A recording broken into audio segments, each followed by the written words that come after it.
Jae-young starts the story as a young man with no safety net, staring at warrior high school students like they are walking proof that survival can become a real future. Those uniforms matter, because Warrior High School is the academy that turns dungeon talent into official hero status, and Jae-young needs that legitimacy if he ever wants to escape illegal work and save his sick father. The reason that school even matters is ugly. Earth is already broken. When people first look up in panic, portals rip open above them, dragons and other dragons pour through, and humanity learns in one afternoon that the sky has developed a dragon delivery service with terrible customer support. A dragon tears through the city while ordinary witnesses can only watch, and the disaster is not treated like a local accident. Earth gets dragged into a cosmic chain reaction that began on another ruined planet, which means this invasion is part of something much bigger than one unlucky city block. The aftermath does not end with the first wave. A towering red tree-like entity rises over civilization, creatures mutate with new power, and the simple truth lands hard: humans lose control over their own land. That loss creates the age Jae-young grows up inside, where danger is measured, hunted, and turned into a career if a person survives long enough. In the ruins, a male adventurer faces a creature amid fire and debris, proving what the new world demands from anyone who wants to be more than prey. The enemy gets classified as a horned horror, a single-horned creature with B-rank strength and lower but still dangerous stamina and agility. The adventurer sees the gap, gets angry instead of backing off, and charges anyway, which is brave, stupid, and very often the same thing in dungeons. The horned horror answers with raw power, and the fight immediately stops being a contest of courage. The adventurer is hammered back, forced to his knees, and the status window exposes the real problem. He is only a trained human male with D-rank strength, stamina, and agility. So the world's new rule becomes painfully clear. Official labels and brave faces do not save anyone when the numbers are this bad.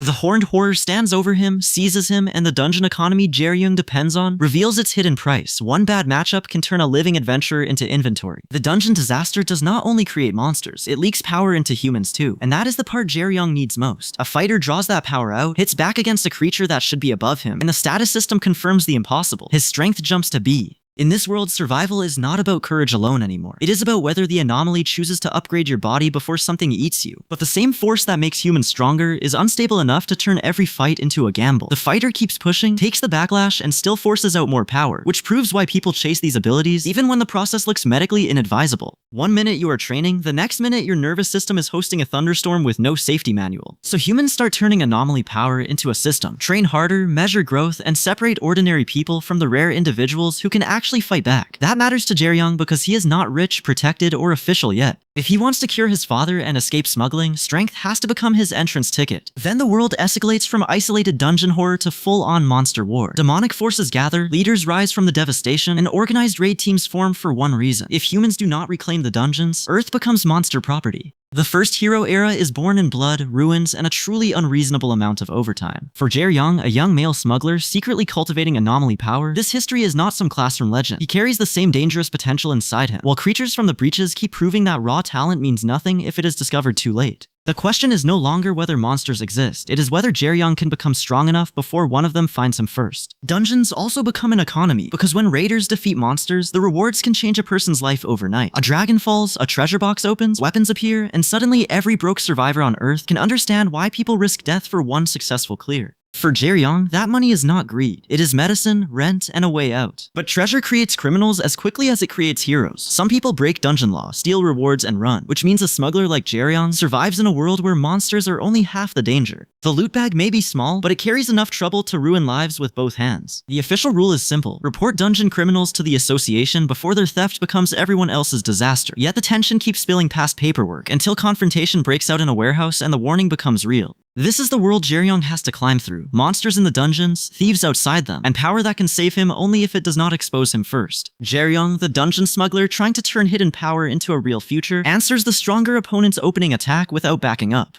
When an ally yells for him to finish it, the massive opponent finally understands the problem. Jae-young is not the cornered kid in this fight. He is the thing that should have been handled earlier. The opponent pours everything into one decisive push, trying to crush Jae-young before that hidden power can fully take over. A white-haired observer calls the fight finished, but he has the ending backwards, which is a rough time to be confident with front row seats. Jae-young's counter does not merely knock the opponent down, it removes him from the fight so violently that the battlefield itself becomes part of the punishment. By the time the aftermath settles, Jaeryong stands over the defeated body, proving his combat potential is far beyond what a normal smuggler should possess. That victory matters because the hero world is built on legends who survive battles most people only study from a safe distance. A stern veteran warrior appears in records of ruined cities, giant beasts, and public briefings, the kind of history lesson where the textbook probably needs a helmet. The records show why those veterans became legends. They fought threats so large that even a clean win left bodies broken and survivors bleeding. One smaller fighter keeps moving against a towering enemy, but exhaustion catches him fast, proving that bravery does not pay the medical bill by itself. The cost follows those warriors long after the battle ends. One injured adventurer lies sealed away during his explorations. Another bleeds out in sheets, and the trauma keeps returning until even a quiet desk and a blanket feel less like safety and more like a second battlefield. That shadow reaches Jaeryong through the word he cannot ignore, father. The scarred face and mention of incurable suffering drag the story back to his real reason for climbing. Because strength is not a trophy for him. It is the only path that might save what is left of his family. So when the image of a powerful body falling plays out before a troubled youth, it lands like a warning about the future Jaeryong is walking into. Warrior High may offer legitimacy, but this world turns talented fighters into patients, ghosts, or legends, and Jaeryong has to decide how much of himself he can spend before the bill comes due. The lesson keeps twisting the knife. In this world, winning a fight does not automatically make a person strong. A veteran stands over a beaten opponent and cuts straight through the ego, saying anyone who brags about defeating colleagues is only proving how shallow his strength really is. Then the veteran explains the ugly math behind retirement. A good adventurer only quits for 2 reasons, and neither sounds like a happy ending. For Jaeryong, that matters, because he is not chasing glory, he is trying to survive long enough to save his father, and this career path seems allergic to peaceful exits. The example is Yoido, where the Imperial Wasp once made its nest and turned a national operation into a grave warning. 7 white-rank adventurers went in to eradicate it, which sounds impressive until the story admits they failed, because even elite teams can get folded when a dungeon threat stops playing fair. Jaeryong takes that in with the face of a guy realizing the brochure left out the part where heroes become cautionary tales. The point lands hard. Warrior High can make him legitimate, but legitimacy does not keep dungeons from eating trained professionals. The thought follows him back into the dungeon world, where every route is supposed to be strictly managed, yet people still slip through because desperation always finds a side door. Jaeryong pushes forward under pressure, checking the boundary ahead like one bad step could turn his survival job into his obituary. A superior warns him not to die, which is somehow both practical advice and the least comforting pep talk available. Jaeryong keeps moving because death is the obvious risk, but poverty and his father's illness are the risks waiting behind him. When talk turns to a legendary medicine that can supposedly bring back the dead, Jaeryong refuses to treat it like a miracle ticket. He calls stories like that exaggerated, but the fact he even asks tells the truth. Anything tied to healing still has a hook in him. The bigger world explains why those rumors spread so fast. After the adhesion toward dungeons across Earth, Korea ended up with 2 of the greatest danger zones. And the first is Jeju-do, a dungeon fused with a volcanic mountain range, which is a very dramatic way for geography to develop teeth. That pressure shifts from history lesson to active operation, as people gear up around a transported item. One subordinate gets it to the meeting area, but contact vanishes right after, so the job stops being a delivery problem and starts smelling like an ambush. The men waiting for orders insist the missing subordinate did not run away, and the smoker agrees for a colder reason. Nobody involved is stupid enough to abandon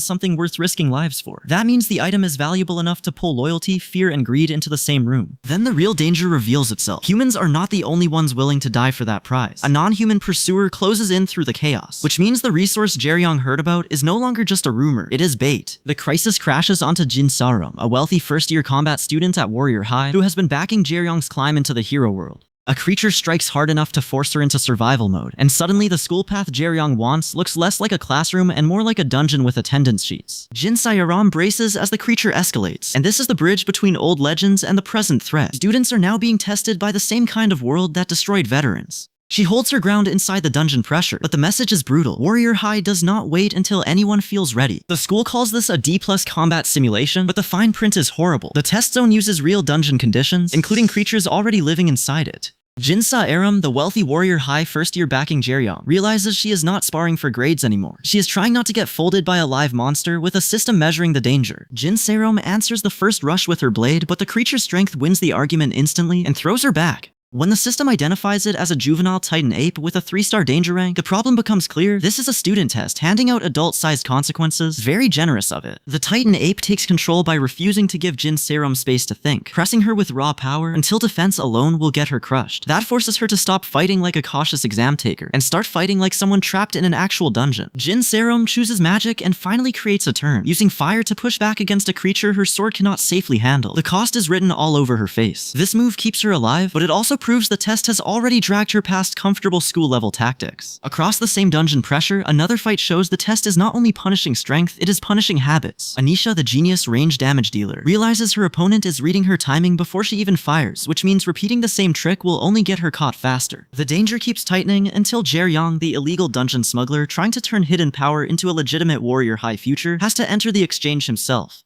He counters, moves through the attack, and retreats with his weapon because surviving this exam matters more than looking heroic for 3 seconds. Jae-young's shock turns into calculation as he pauses with the staff, measuring what the fight is telling him instead of charging back in blind. For a guy whose whole dream is money, strength, and a cure for his father, this is the ugly lesson. Talent opens the door, but it does not pay the full bill. Then the threat itself makes the stakes sharper by admitting the current power is not enough and demanding more. That hint matters because the dungeon is no longer just testing students, it is exposing a hunger for resources, and anyone holding the wrong tool at the wrong time becomes part of the meal plan. The staff wielder tries to swat away the incoming attack, but an observer reads the exchange with brutal honesty. Jae-young may die if this lands. The exam has now crossed the line from pressure into emergency, and the path to warrior high suddenly depends on whether Jae-young can survive the next hit. A warning cuts through the chaos. Shut your eyes now, or the dungeon will punish even a glance. The order buys everyone half a breath, but the shock on their faces says the exam has stopped pretending this is safe, and the creature answers by showing a nastier form than anyone budgeted for. Jin Se-ram, the wealthy warrior high first-year combat student funding Jae-young's rise, refuses to freeze when the pressure spikes. She pulls out a hidden device and releases a dragon-shaped counter, turning panic into a gamble with teeth, which is better than screaming into a hallway and calling it strategy. Yang Dog-yoon, the smuggler hunter chasing royal jelly, explains the ugly economics behind this mess. Smugglers survive hardship like cockroaches, and catching them pays well. But the wounded warning from the ground cuts through the bounty talk, because in a dungeon, carelessness does not get a lecture, it gets a funeral. A student throws himself back into the fight with a desperate kick, but the burst costs him immediately, leaving him gasping while the creature keeps pressing. The dungeon is proving the same point twice now. Brave moves matter, but stamina decides who gets to make a second one. The attack knocks a fighter back, and Jae-young steps into the argument before Jin Se-ram can be swallowed by someone else's mistake. When he asks why she is doing this, the question is not small talk. It is him trying to keep her from turning a warrior high exam into a personal sacrifice. Jin Se-ram steadies herself anyway, and the dungeon almost seems to offer Jae-young the cruelest sales pitch imaginable. This moment could change his life.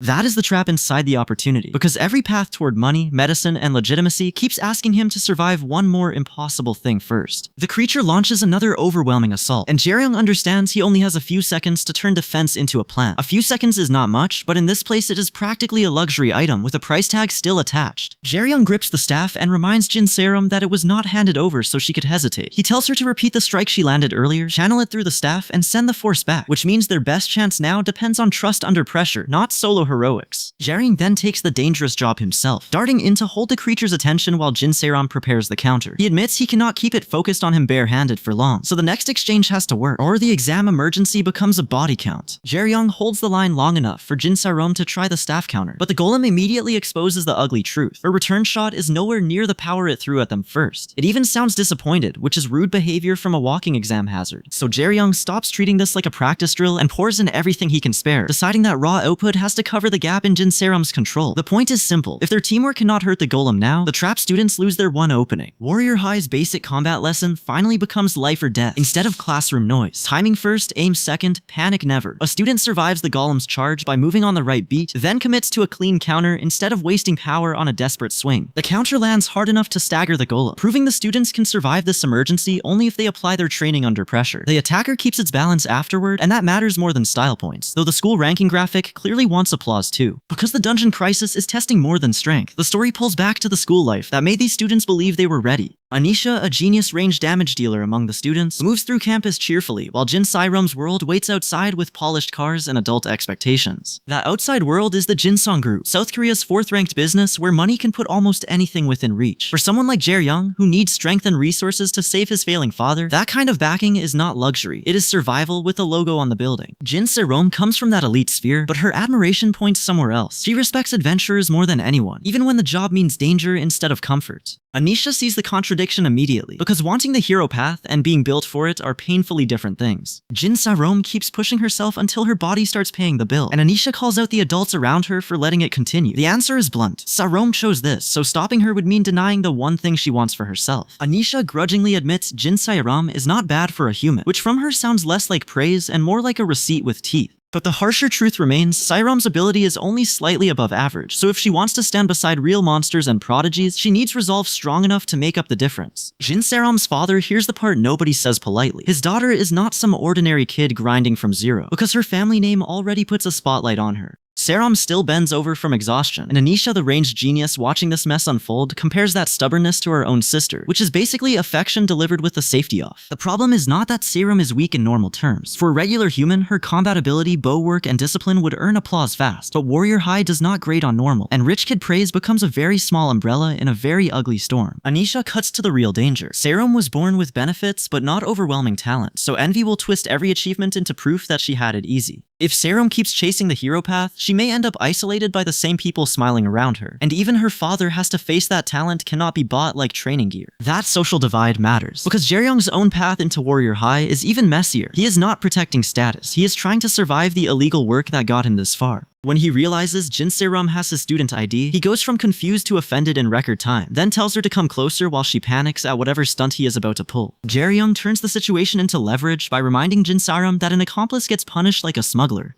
The photo tying them together makes the threat real, so the wealthy sponsor who wanted to help him suddenly has skin in the illegal dungeon game too, and that is one brutal group project. Their next problem sits in the old ruins of Eugene Mall, a smuggling location dangerous enough before anyone mentions the Imperial Wasp. When Jin Sairam hears that name, she panics, because its smell attracts monsters. But Jaeryong admits he cannot simply pick a safer route when his cash is already this thin and one emergency job could break his whole budget. So Jaeryong runs the job anyway, because money and legitimacy do not wait for him to feel ready. As danger closes in, he remembers watching his father fight when he was a kid, and that memory hardens him into the kind of reckless confidence that makes him greet two enemies with a plain, fearless hey. Years before the smuggling job, Jaeryong's confidence starts with one brutal lesson. If creatures rush him, hesitation gets him eaten, so even as they prepare to swarm, he chooses to meet them head-on, trusting the movement pattern he stole with his eyes long before he had permission to use it. When Jaeryong was young, he watched his father's movements so closely that training became less about being taught and more about surviving a masterclass from the cheap seats. His father's technique is not a vague family vibe either.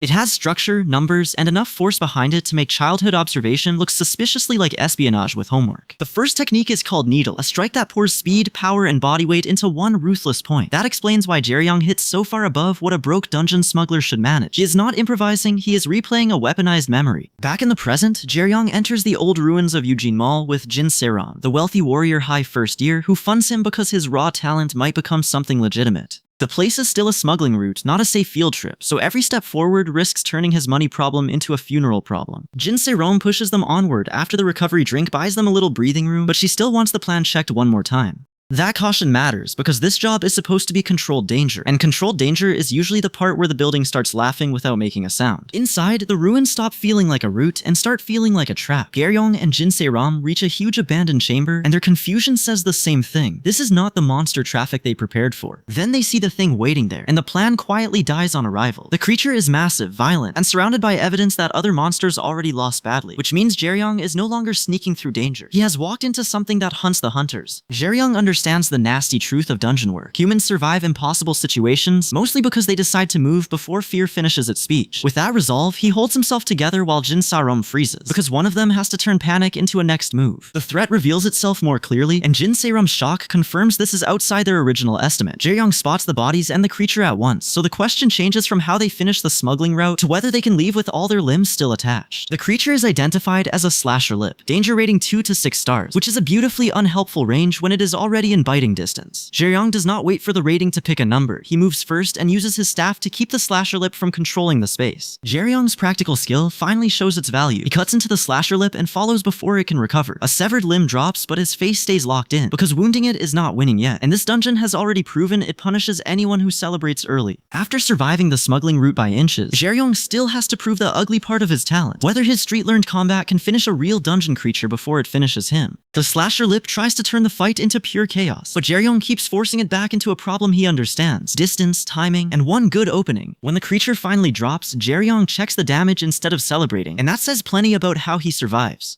Jin Serom, the wealthy warrior high first year backing him, notes the slasher lip is feared for staying alive even after terrible wounds. But Jaeryong already knows the answer is not to stand there and admire the corpse. Very inspiring, very stressful, terrible vacation policy. Jaeryong is exhausted, but waiting around is how smugglers become dungeon furniture, so he chooses movement over recovery. His body is clearly paying for the last fight, yet he still picks up his staff and pushes forward, which proves his biggest weapon is not raw power yet, it is the refusal to freeze. That survival run immediately turns into a human problem when Jaeryong and Jin Saram run into Yang Do-gyun, a smuggler hunter chasing valuable dungeon prizes like royal jelly. Yang Do-gyun questions whether they are from Warrior High School, then judges their team as unlucky, which means the danger has shifted from monster instincts to a man who understands exactly how to hurt people. Yang Do-gyun punishes the first bad decision so fast the room barely gets time to breathe. Whoever tries to meet him head-on learns the standard difference the hard way. Dungeon experience is not the same thing as fighting someone trained to dismantle humans. Yang Do-gyun keeps control even while apologizing, which is somehow worse than bragging. He tells his target not to be scared because it will not take long, and then proves it by leaving the opponent on the floor before the fight can become a contest. The aftermath makes the lesson plain. Yang Do-gyun thinks the opponent was actually decent, but decent still means unconscious when the gap is this wide. One observer worries that the loser chose the wrong kind of fight, and the explanation is brutal. It was probably built for hunting and exploring, not direct combat. As Yang Do-gyun leaves, the story widens from one beaten fighter to the dungeon economy that creates men like him. Higher floors carry better loot, which means more battles over the prize, and once money enters the room, even trusted partners start looking at each other like sealed wallets with legs. The warning is not theoretical. Greed turns comrades into backstabbers, and the blood left behind is the real cost of chasing dungeon resources. When investigators reason that a suspect being captured means the fight stayed light and likely happened outside a dungeon, it shows how much worse things become once the dungeon rules fully apply. The next thread exposes the standard Jaeryong is trying to reach. A combatant squares up, a monster reveals the kind of power adventurers are expected to survive, and the fight becomes a test of defense as much as courage. Jaeryong holds his ground against the attack, trusting the protection in front of him instead of panicking. And that small choice matters, because Warrior High will not reward anyone who only survives easy fights. The monster tries to break Jaeryong's defense by turning the fight into a question of pride, telling him he has shown no respect to either the enemy or his own life. That threat matters because this is the level Jaeryong must survive if he wants Warrior High to become a real path instead of a very expensive obituary. Yang Do-gyun, the smuggler hunter chasing royal jelly, grows more impatient, so he stops probing and commits to forcing an answer out of the fight. His attack meets resistance instead of obedience, and the exchange proves this enemy will not fold just because a pro-adventurer swings first. Bad news for Yang Do-gyun. The dungeon does not hand out refunds for confidence. The turn comes from Yang Do-gyun's talent for stealing lessons with his eyes. Since childhood, he learns by watching, then turns someone else's movement into the second technique. That lets him hit far beyond what his raw strength should allow, and even Jaeryong has not perfected the skill yet, which makes Yang Do-gyun dangerous in a very irritating way. The creature mocks Yang Do-gyun for charging again and again like brute force is a business plan, but Yang Do-gyun chooses stubborn repetition over retreat. This final strike lands hard enough to interrupt the enemy's threat, which means impatience almost costs him control, but it also gives him the opening he needs. Because dungeon greed keeps turning survival into ambush, the focus shifts to Jin Sara, a first-year warrior high combat student whose money and talent have not protected her from being treated like a prize. A system confirms Jin Saram's identity. Then an attacker panics, hits her, and chokes her while screaming that she has to stay alive so he can get paid. Charming negotiation style. Blunt object first, financial planning second. Jin Saram tries to convince herself that escaping will change nothing, but her own hand tightens around the emblem as if her body refuses that surrender before her mind catches up. The attacker prepares to finish the job, yet she keeps moving through the wreckage toward the exit, so resignation turns into a decision to survive. The ambush echoes the hierarchy Jin Saram has lived under. Stronger people threaten weaker ones, and the beaten learn to apologize before they even understand the rules. That pressure hits harder because Jin Saram once believed she was a genius, the girl for whom everything came easily, which makes this failure feel personal instead of merely dangerous. That old confidence points toward Kangyun High, a school that welcomes future adventurers through pure talent and skill, where tests measure who can actually endure hardship. In the same competitive world, Yang Do-gyun stands first in the hardship test rankings, and the students facing the rocky trial are not just taking an exam, they are entering the kind of proving ground where talent stops being a compliment and starts becoming a target. The hardship test starts with the students trying to look organized, but fear is already leaking through the formation. Yang Do-gyun, the smuggler hunter chasing royal jelly, and a top-ranked talent here, remembers when he believed being selected as a genius put him above everyone else. That arrogance comes from a clean, official kind of praise. At graduation, Yang Do-gyun hears a Kangyun High instructor call him by name and promise he will become a great adventurer. He accepts it with a handshake and a smile, which is adorable in the tragic way only a school ceremony can be. Reality corrects him with blood instead of feedback. Yang Do-gyun gets torn apart by an enemy strong enough to butcher an entire party alone, and the title he was so proud of suddenly feels very small. Facing that overwhelming monster, Yang Do-gyun finally understands the gap between being praised by adults and surviving what adventurers actually fight. The old promise that he would become a great adventurer stops sounding like destiny and starts sounding like pressure with a receipt attached. That lesson hangs over the trial like a warning. The people everyone looks up to are still just people, and monsters do not care who got a shiny compliment at graduation. So when Jae-young enters this chaos, his secret strength is not a trophy, it is the only thing keeping weaker students from becoming another cautionary story. Jae-young reveals that his jacket is made from a live vampire, which explains why his gear is as illegal looking as his career path. But the enemy in front of him pushes past that advantage and forces him into a real fight, meaning Jae-young has to prove his hidden power can protect people under pressure, not just help him survive smuggling jobs. Jae-young studies the attack instead of panicking and notices the key detail. The enemy hits harder, but its speed has not truly jumped.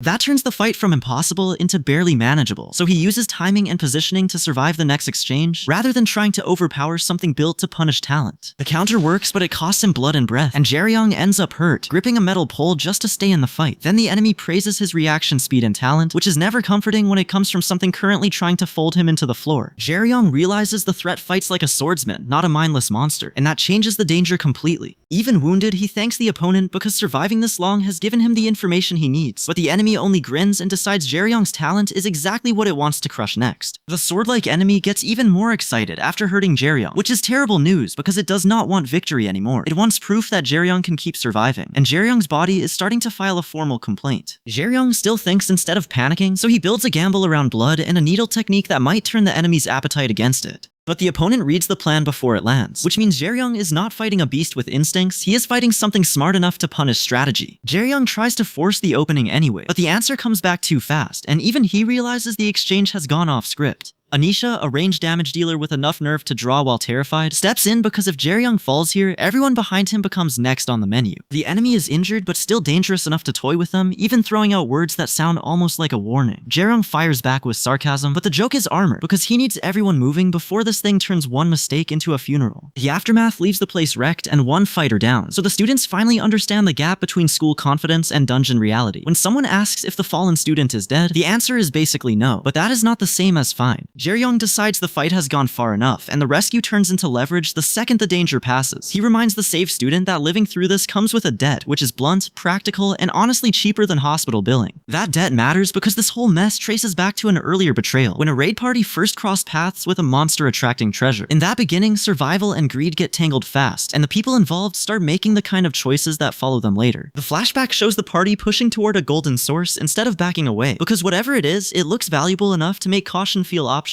Two raid members reach it together, and the moment stops being simple exploration and starts becoming a fight over who gets to claim the prize. Yang Do-gyun, the smuggler hunter who wants royal jelly, questions why his partner looks surprised, and the answer is that they followed this trail expecting something special. When they move closer, the treasure's scent overwhelms them, which explains the real danger. It does not just tempt humans, it calls monsters too. Even after learning the royal jelly attracts monsters, the female raid member chooses to stay, and Yang Do-gyun reluctantly agrees because greed has already beaten common sense. Night falls with both of them on alert, meaning the treasure has turned their discovery into bait, and they are standing right beside it. Years earlier, the royal jelly trap finally snaps shut. The betrayed raid member realizes Yang Do-gyun and his companion have vanished, leaving him alone with the monster-attracting treasure. He swears he remembers both faces and promises to kill them, which turns this from a failed loot run into a grudge with names attached. Instead of running, the betrayed raid member throws himself into a desperate counterattack, trying to survive long enough to make that revenge matter. The problem is ugly and immediate. The royal jelly has drawn a grotesque dungeon beast right to him, so his rage now has teeth to argue with. For one breath, the cave goes quiet enough for panic to catch up with him. Then the creature presses in, and the simple truth lands. Yang Do-gyun did not just steal a prize, he abandoned a partner to be eaten by the very bait they came for. Yang Do-gyun and his remaining companion choose the backdoor route, proving they are not trying to win clean, they are trying to leave alive with whatever they came for. Outside, the ruined city around them makes the escape feel less like victory and more like two rats finding the one hole in a burning wall. Once they believe they have enough distance, the companion says there is still time to finish their own task, so the betrayal becomes practical instead of emotional. They shake hands and split up, with Yang Do-gyun calmly treating the whole disaster as mission complete, which is a very neat way to say he survived and someone else paid the bill. Before they part, Yang Do-gyun warns the companion to be careful if they ever come back, because the treasure hunt has left behind enemies, evidence, and a survivor problem if that betrayed raid member lives. That warning is the seed of the later grudge. Nobody here forgets a face, and dungeon business has terrible customer service. Back in the present, that old betrayal echoes into warrior high politics as a new document lands in front of the elites. Jae-young, the male protagonist trying to turn illegal dungeon survival into a legitimate path at Warrior High, dodges questions about what he has been doing because his outside status already makes him useful and suspicious at the same time. The conversation shifts to the value of the hidden loot. One item is worth enough to buy multiple buildings, which means this is not pocket money, it is faction fuel. Jae-young promises payment by tomorrow, and that choice keeps him in the game while also tying him tighter to people who can afford to treat treasure like a bank transfer. A pale recruiter-like figure tests Jae-young with cryptic symbols and an offer that smells more like a trap than a gift. When Jae-young points out the two items in the chest are not royal jelly and asks if he can take them, the pale figure only becomes more amused, as if he is waiting to see what kind of problem this kid becomes. Jae-young leaves with his backpack and the label that matters most now. He is connected to Warrior High, the school that produces future heroes, but also runs on brutal grade-level factions. The pale figure says he is leaving too, but his easy farewell makes it clear this meeting is not finished, just paused. Then Jae-young sees the city burning, and the political game suddenly feels tiny beside the danger spreading outside. He turns back in shock as the pale figure promises they will meet again soon, which is not comforting at all when the background is doing its best furnace impression. Across the burning wasteland, the pale figure directly asks whether Jae-young is interested in them and clarifies he is not joking. That matters because Jae-young is no longer being treated like random scholarship material. He is being scouted, measured, and possibly aimed at someone else's agenda. The hook finally sharpens. Warrior High's entrance exam is scheduled for winter, and acceptance into its selective circle is rare enough to change Jae-young's life. For a broke dungeon survivor trying to save his father and become legitimate, this is the door he needs, but every faction, sponsor, and old dungeon secret is already reaching for the handle. Warrior High makes its first lesson brutally simple. Dungeon combat does not care how impressive one fighter looks alone. An archer, a swordsman, and a frontline defender can each shine for a second, but the school hammers home that real survival comes from a party covering each other's blind spots, not from one student auditioning for a statue. That rule gets proven when the fighters stop acting like solo heroes and start functioning as a unit. Different weapons, different jobs, one dead creature, which is the Academy's polite way of saying teamwork, is not optional unless a student enjoys becoming floor decor. Jae-young, a broke dungeon survivor trying to turn illegal experience into a legal future, here's the next problem. Warrior High has political factions inside each grade. These are not school clubs with matching snacks. They are serious power blocks that can decide who gets protected, used, or crushed. Then Anisha, a ranged damage dealer, treated as a genius compared to other students, enters the conversation as one of the elite talents tied to this grade's faction picture. Jae-young matters precisely because he belongs to neither side, which makes him rare, useful, and dangerously available. The instructor, the magic instructor teaching combat spells, shuts down a student's request with the clean cruelty of a man who has heard excuses for a living. The student tries to frame the dirty work as their responsibility, but admits the real fear underneath. They already know talent alone will not make them great here. That weakness makes the faction pressure sharper, because Jin Sa-rom, a wealthy first-year combat student who can open doors for Jae-young, is not simply watching him from a distance. She hides her real feelings, isolates him behind his back, and turns social pressure into a weapon before anyone has officially drawn one. Jae-young talks through the intimidation with another student and denies the ridiculous boyfriend theft accusation, but the joke lands on a real problem. He can survive alone for now, yet future grades will punish isolation, so staying independent is both his pride and a ticking bill. Jin Sa-rom makes the next move by offering to employ Jae-young outright. She does not want a whole faction package, she wants him alone. And that recognition tells Jae-young his hidden dungeon-honed skill has finally become currency. With time pressing down, Jae-young studies the terms and watches Jin Sa-rom closely enough to realize she is stranger, sharper, and more interesting than a normal sponsor.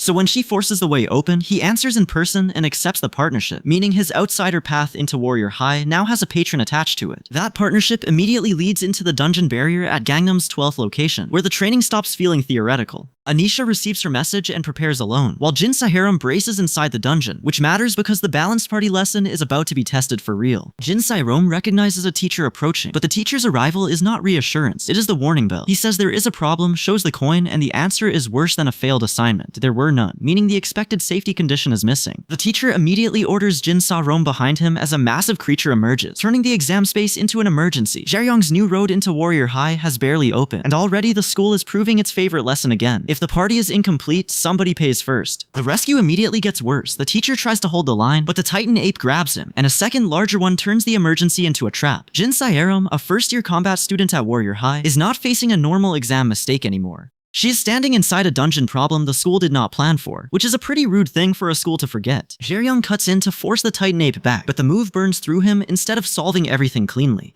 He proves he can hit above his level, yet the cost is written all over his body, which matters because hidden talent does not mean unlimited stamina, especially when the price tag is attached to his own arms. The teacher realizes how narrow the escape really is, and tells Jin Sairam she survived by luck, not control. That lands hard. Her daily ability use can keep her alive in ordinary training, but under real dungeon pressure, luck is not a combat plan, no matter how politely it shows up. Jin Sairam is relieved to still be standing, but the lesson turns sharper once she tries to return to safety. She understands the problem now. Being taught by a warrior has made her stronger, but it can also hide the gaps in her own role until a real monster starts grading the assignment. Elsewhere, the school treats the disaster as grounds for a retest, which sounds generous until the next threat starts moving toward them. The exam is no longer asking who can pass. It is asking who can adapt before another enemy reaches the wounded students. Anisha, a ranged damage dealer known for being far ahead of the average students, steadies herself for the incoming fight while the others regroup. Her quick reactions give the team a chance to breathe, and her concern for Jin Sairam shows the missing piece in the earlier lesson. Raw power matters, but a party survives when each role covers what the others cannot. Training then turns that lesson into pain, with Jin Sairam pushed to raise her output past the point where comfort ends. Anisha keeps pressing her because improvement at Warrior High is measured in control under strain, not in looking impressive for 3 seconds and then becoming floor decoration. Anisha finally sees the response she wanted and urges Jin Sairam through the breakthrough. The result is not mastery yet, but it proves Jin Sairam can grow into her role, which is exactly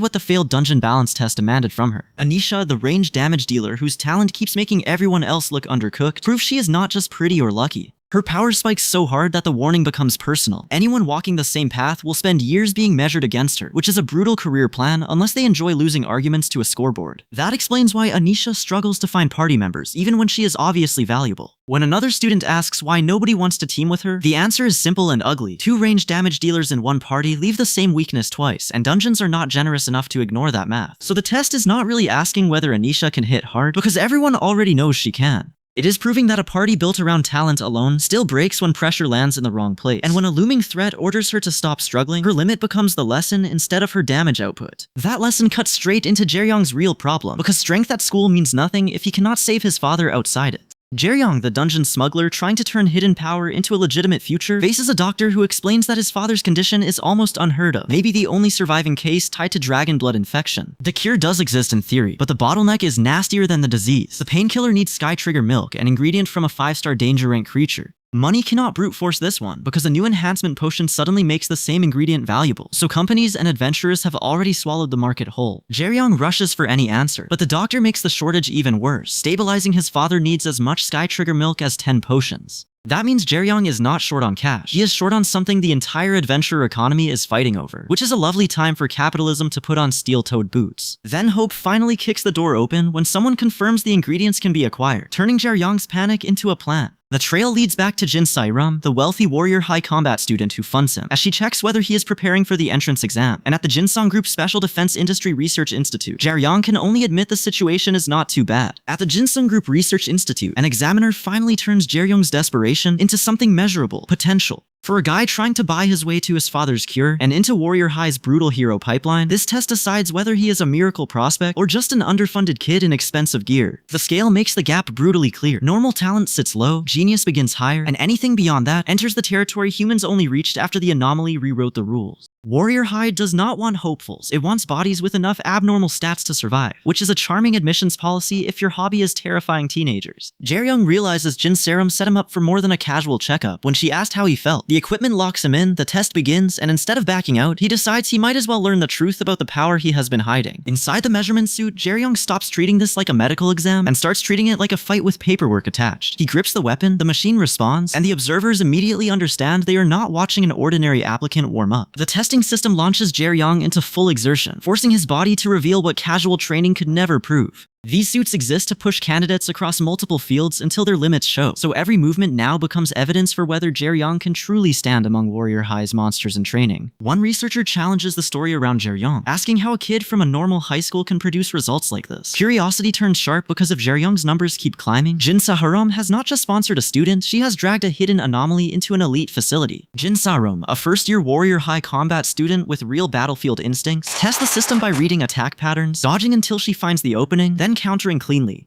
The staff's reaction says the important part out loud. Her senses alone already outclass average professionals, so Jaeryong is being measured against a sponsor who is no decorative rich kid. The operators argue over whether to raise the test output to full power, because the whole point is to find the ceiling, not flatter the candidate. But nobody in the room sounds fully certain where that ceiling is, which is usually the moment a lab should locate the nearest emergency button and stop admiring the graphs. Then the director walks in and kills the experiment's comfortable little secrecy by calling out research happening without a report. Jin Sairam's alarm makes the politics obvious. Jaeryong's potential is not just a school issue anymore, it is now tangled in Jinsong Group authority. The director accuses Jin Saram of using excuses to cover Jaeryong, treating him less like a sponsored prospect and more like a servant she is protecting. Then he reminds her that the facility belongs to her father, not her, which means Jaeryong's path to legitimacy just ran into the one thing harder than a combat test: family power with a keycard. Jaeryong has gained a sponsor and a doorway into Warrior High, but now the lab has to prove his hidden growth before family politics turns him into somebody else's property. When the monitor asks what went wrong, the answer is painfully simple. The measurement data is gone, which means his talent cannot be defended with clean numbers. So the staff chooses the messier backup plan: retrieve the data by pushing Jaeryong through a harsher live test. Safe mode did not show enough, which is a very polite way to say the machine needs to stop babying the broke dungeon smuggler and start stressing him properly. The explanation gets darker fast, because this test is not only about monsters. Adventurers sometimes fight each other, so if Jaeryong wants legitimacy in that world, he has to survive human skill too, not just dungeon teeth and claws. The tester skips introductions and throws Jaeryong straight into the arena, leaving him without names, habits, or any safe read on what is coming. That matters because Jaeryong's usual advantage is improvising from scraps, and now even the scraps have been locked in a drawer. The opponent rushes him immediately, and even reassures everyone that his own safety is not the concern, which tells Jaeryong exactly how wide the gap is supposed to be. The first exchange proves the lab is not asking whether Jaeryong can look talented, it is asking whether he can stay useful when a trained fighter tries to fold him in public. Jaeryong stays conscious, but his choice to drop his weapon reads as reckless to the observers, because in a real adventurer fight, that kind of mistake can end a career before the paperwork dries. Anisha, a genius range damage dealer, catches the flaw at once. He is still standing, yet he has given up the tool that should keep him alive. Instead of backing off, Jaeryong grabs the staff with both hands and forces the test into close range, turning a bad position into a gamble. Anisha answers with spell power, so his little improvisation now has a bill attached, and the bill is written in bruises. Jaeryong attacks anyway, and the exchange blows open the neat idea that this is a simple measurement session. Anisha realizes he is not fighting like a normal underfunded transfer candidate, because his growth is messy, stubborn, and very inconvenient for anyone hoping to file him under average. Then Jaeryong makes it clear he is not satisfied with merely surviving the first turn, and that changes the meaning of the test. He pushes forward again, forcing Anisha to meet him seriously, and the fight stops looking like an evaluation and starts looking like two trained adventurers trying to settle a grudge with school equipment. Anisha gets driven back, but Jaeryong has not won control for free. He powers into another high-speed strike, and the observers finally say the quiet part out loud. This looks less like a student exam and more like a professional battle, which is awkward for a guy who supposedly failed to enter any other school. But the moment everyone starts seeing Jaeryong as a monster prospect, the advantage slips away from him. He grits through the impact, still fighting, and the test lands its real verdict. His potential is abnormal, but Warrior High is about to make him pay for every inch of it. Anisha, the genius range damage dealer testing Jaeryong, finally turns the fight into a lesson instead of a duel. Raw talent can start a battle, but it cannot finish one against someone trained to punish mistakes.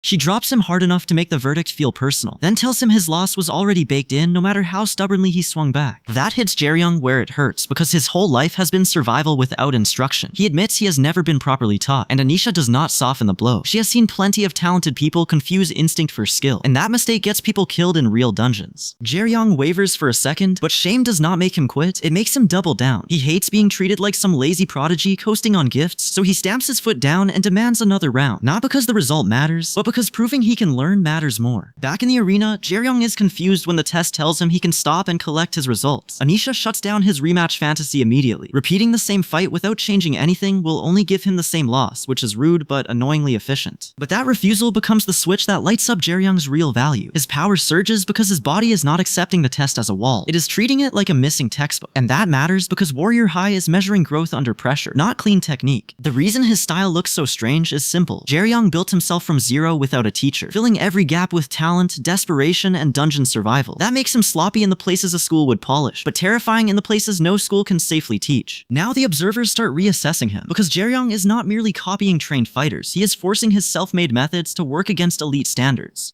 The test was supposed to expose his weakness, but it also exposes the scarier part. With proper guidance, this guy may actually become the real deal. Jaeryong throws himself back into the exchange with a cleaner, sharper intent, and the fight stops reading like a beginner surviving on panic. Anisha still has the experience edge, but the gap is no longer comfortable, and that is the exact kind of headache elite schools pretend they enjoy discovering. By the time the pace spikes again, the watching evaluators can no longer dismiss him as an illegal dungeon kid with lucky instincts. Even one shocked observer admits he does not know who taught him, but what he is doing is amazing, and Jaeryong ends the stretch proving his abnormal growth is real enough to scare the room. Jaeryong stops fighting like a desperate smuggler and starts shaping his power with intent, which is the first real sign that his dungeon-born instincts can become actual technique. Anisha, the ranged genius testing him, still has the cleaner experience, but Jaeryong is no longer giving her an easy read, and that makes the whole room lean in. The reason this matters is that Jaeryong never came from a polished hero pipeline, so every improvement he shows now redefines what the elites think they are looking at. A brief memory of a student facing a powerful adult makes the point plain. His fighting style is built from pressure, correction, and survival, not academy comfort. Very inspiring, though the curriculum seems to involve being hit extremely hard. Jaeryong steadies himself and chooses the most dangerous answer available. Instead of backing away from Anisha's pressure, he commits to meeting it directly.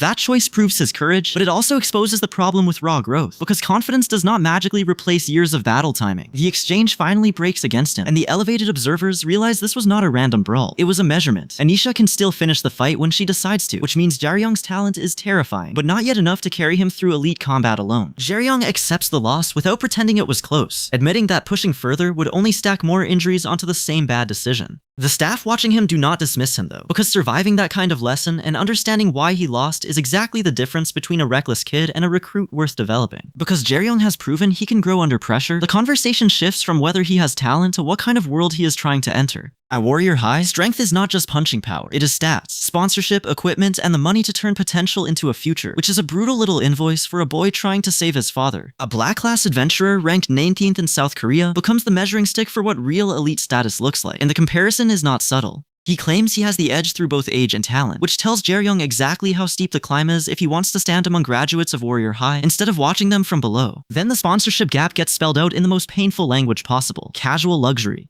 When a car worth 3.5 billion appears as just another purchase, Jaeryong's path becomes clearer and harsher at the same time, because admission to Warrior High is not only a school door opening, it is access to the kind of resources that can change his father's fate. Jaeryong, the dungeon smuggler trying to turn hidden power into a real Warrior High future, does not get to enjoy the luxury upgrade for long. Jin Sa-rom, the wealthy Warrior High combat student funding him, checks whether her family's treatment bothers him, and his answer is basically no, which is very calm for a guy sitting among scattered evidence of how expensive survival has become. When Jin Sa-rom finds Jaeryong awake, she immediately checks his condition, because sponsorship is useless if her new investment wakes up broken. Jaeryong insists he is fine, but the wound on his body says his path into the hero world is already charging interest. Jin Sa-rom hands him the tablet and starts explaining innate stats, not as trivia, but as the first wall Warrior High uses to separate ordinary talent from terrifying potential. The examples make the rules simple. One student may run well, another may move fast, another may hit hard, but a body with balanced high ability is rare enough that people start treating it like a winning lottery ticket with homework. Then the real catch lands. Stats are only the talent someone is born with, not the whole value of an adventurer. Jaeryong realizes that measurable numbers do not cover judgment, technique, nerve, or the ability to survive when a dungeon stops being polite, and that means his hidden experience as a smuggler may matter more than any clean school chart. Jaeryong admits he still falls short, which is painful but useful, because it gives him the correct target instead of a fantasy version of himself. The lesson continues. Even a talented adventurer has to grow through skill, and as that skill rises, the body and equipment can evolve with it. So free support from Jin Sa-rom is not charity to him. It is a shortcut he cannot afford to waste. Because Jaeryong is aiming for Warrior High School, the elite school that turns future heroes into real contenders, the rules around gears suddenly matter as much as raw strength. Schools limit equipment to keep students on an even field, but companies still chase promising students with sponsorship deals, meaning Jaeryong's admission could turn his talent into money, equipment, and a legitimate route towards saving his father. That explanation becomes practical the moment Jaeryong is tested in combat, because knowing the rules is worthless if his weapon path cannot survive contact with something stronger.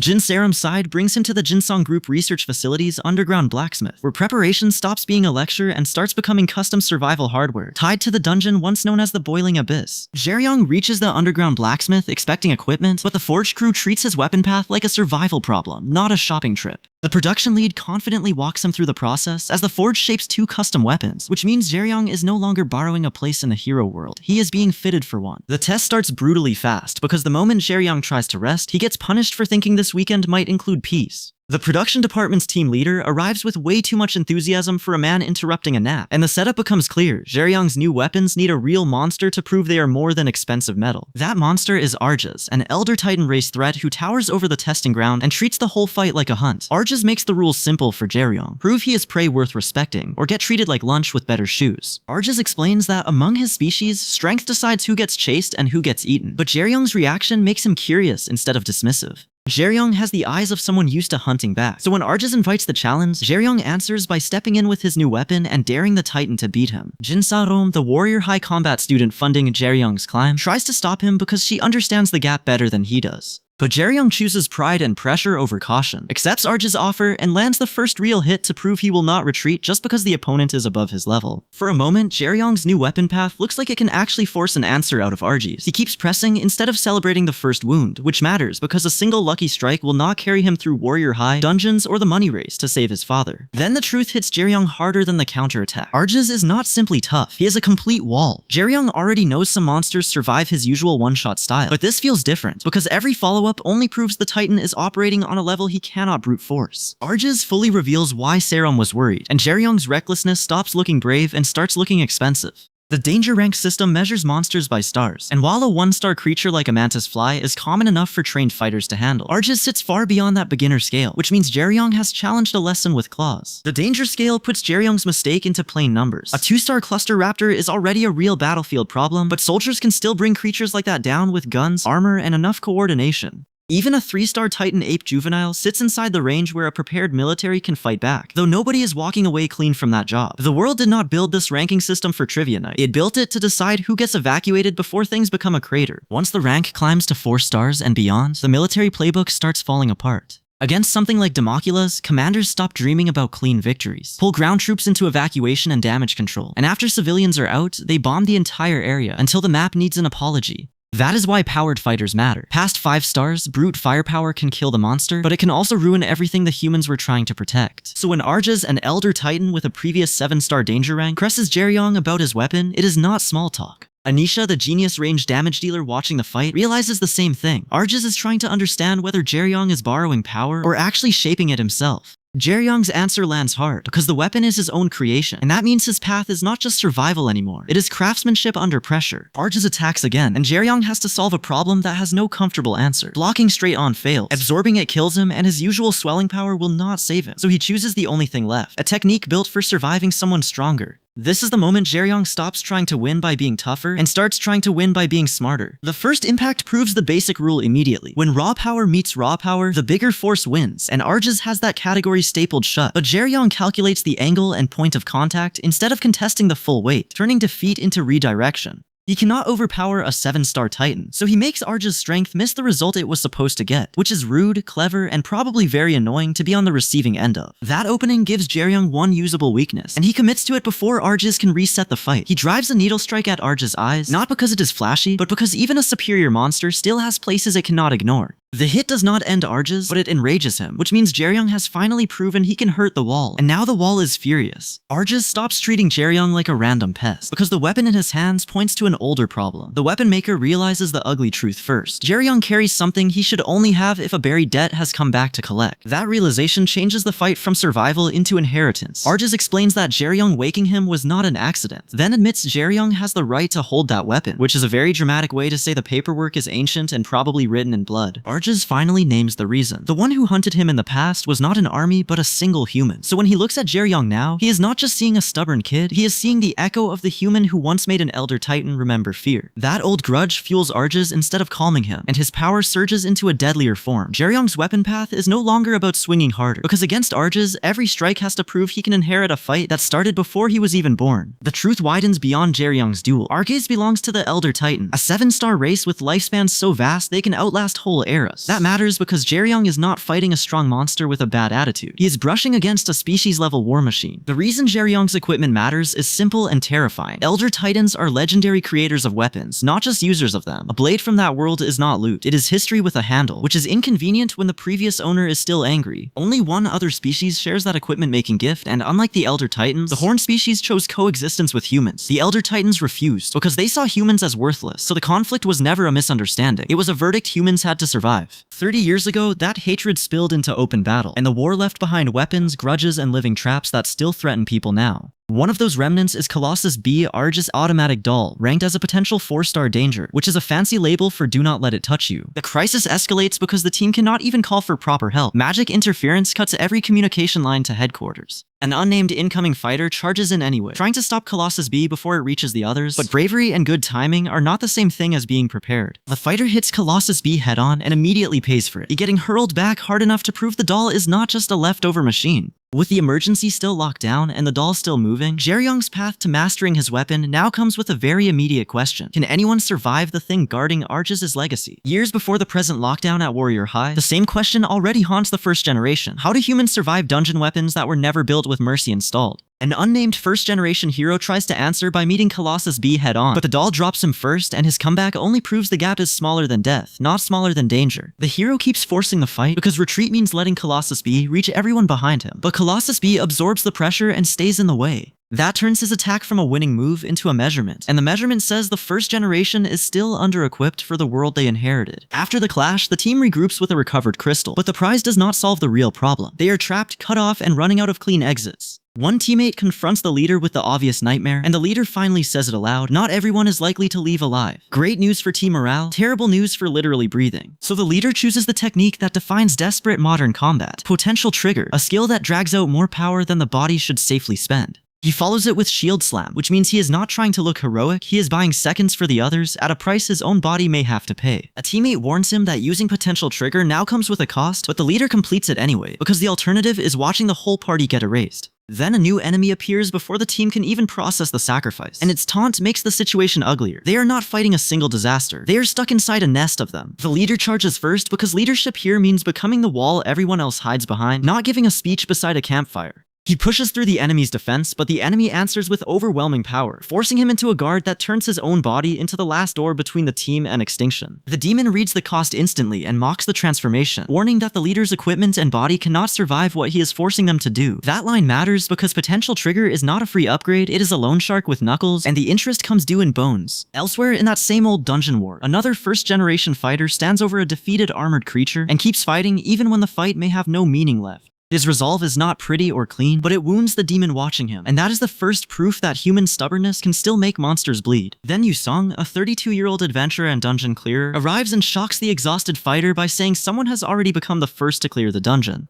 When the fighter stammers for his identity, Yusung explains he came with volunteers, which turns his appearance from a rescue into evidence of a larger brutal operation. The fighter asks the question nobody wants answered: did Yusung come here alone? Yusung admits he is the only one who made it this far, so every volunteer behind him has either fallen or been left behind while he kept moving toward the core. Yusung moves back into the fight without dressing it up, warning that the enemies are tough and there are still plenty more ahead. The fighter realizes the numbers are worse than expected, and Yusung's grim answer leaves the flashback hanging on the real lesson. Modern combat was built by survivors who learned every standard the hard way. Years before Jaeryong's Warrior High dream even becomes possible, the flashback stays with Yusung, the 32-year-old dungeon clearer whose survival turns into a lesson for the first generation. Adventurers have heard rumors about him before, but this disaster becomes the point where rumor stops being useful and modern dungeon combat starts being written in blood. Yusung throws himself back into the fight and proves why he reached the core alone, forcing his power through enemies that should have ended any normal rescue attempt. But the harder he pushes, the clearer it gets. One opponent is not going down easily, which means this is no longer a heroic cleanup job. It is a bad math problem with claws. When the next attack comes in, panic finally breaks through the surviving team, because courage does not refill mana bars. Yusung checks whether the magician still has anything left, then orders him to spend it saving the two fallen allies, instead of helping with the fight. That choice matters. Yusung is choosing fewer fighters now, so at least someone lives long enough to climb back out. That leaves Yusung almost alone beneath a creature massive enough to make retreat look very reasonable. He taunts it anyway, not because he is relaxed, but because he needs its full attention on him, while the wounded are carried away. The creature answers with overwhelming force, and Yusung has to meet it head-on, or the rescue collapses right there. Yusung survives the exchange by moving past ordinary adventurer logic, turning raw power into a technique sharp enough to keep him alive for one more impossible second.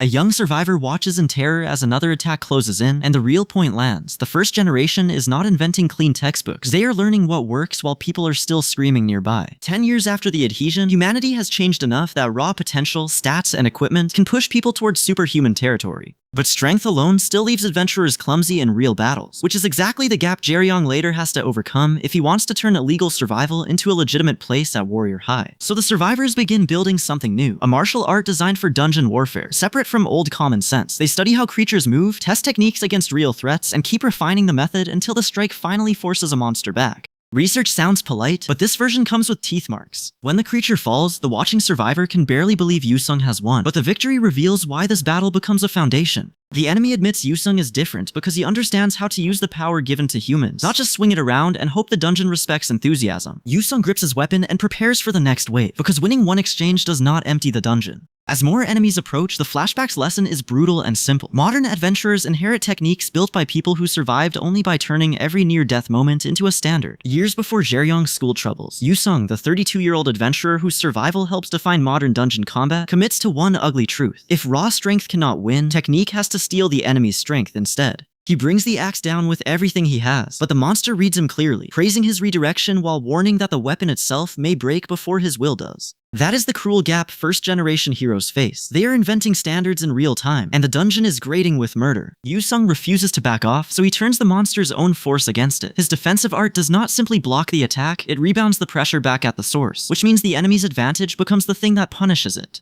Very efficient, honestly, if you ignore the tiny detail that one mistake turns Yusung into floor decoration. That rebound technique becomes the lesson the future inherits. Modern adventurers survive because someone like Yusung figures out how to make a monster pay for attacking first. The skill lands on a completely different level, and the monster finally goes down, proving that technique can close a gap raw power cannot. This victory matters because it turns one desperate rescue into a combat standard others can actually learn from. Yusung descends through the aftermath, and the story shifts from victory to what the victory leaves alive. Coley admits the monster inside him has died, while Honeyek says his father chose not to kill him, which makes this less a clean triumph and more a messy inheritance with breathing witnesses. The dungeon clear may be over, but the debts from it are very much still taking attendance. The record of that disaster is almost insulting in how it ends. The Gabayuk attack squad nearly fails the clear, only for one rescue squad survivor to complete what should have been a grand campaign. But the narration makes the real point clear. The important story starts after the impossible win, because survival creates obligations that victory alone cannot erase. Back in the present thread of this memory's fallout, Arjas the Elder Titan, tied to a 7-star danger rank, asks for time and exile from humans instead of pretending he can wash away his crimes. The truth stays blunt. Whatever mercy exists now does not cancel what he did. That choice matters, because Arjas is not asking to be innocent, he is asking for a way to repay what remains. Arjas reveals that the staff was made to honor Honeyx, but Honeyx has never even heard that story, which immediately tells everyone the so-called relic has a much uglier paper trail.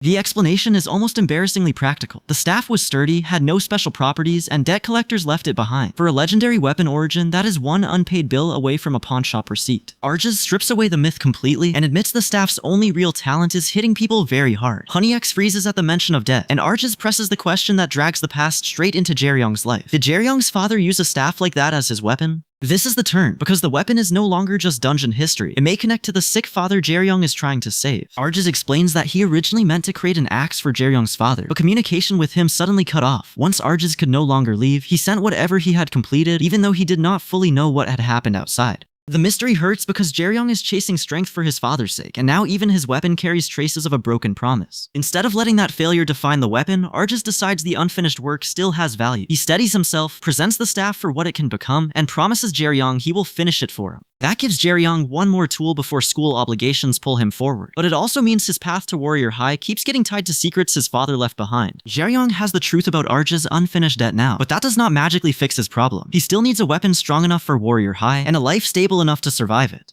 Arjas, the Elder Titan craftsman tied to Jaryong's father's old request, starts shaping the strange little core into something real, and the power inside it immediately acts less like a tool and more like a bad tenant refusing eviction. So Jaryong leaves the workshop with Jin Sairo, the wealthy warrior high combat student backing his school path, and the practical answer is not instant glory. Arjas admits he has no idea how long the masterpiece will take, then tells Jaryong to wait, because rushed legendary gear is how people end up with expensive scrap and regret. With the weapon on hold, Jin Sairo pulls Jaryong back toward the thing he cannot dodge: school. She asks if he is free on Wednesday so they can practice for the next test together, but Jaryong's mind catches on his father instead, wondering if retirement really means resting in a hospital or hiding something worse. Jaryong chooses not to force the question right there, because some family mysteries need more than a hallway conversation and a headache. He asks for time to think alone. Jinsarom accepts it, and the silence matters because every step toward Warrior High keeps dragging his father's shadow behind him. Then the school world cuts back in with terrible timing. The practical test scores are released, and Jaeryong has to look at numbers while still carrying weapon secrets and father worries.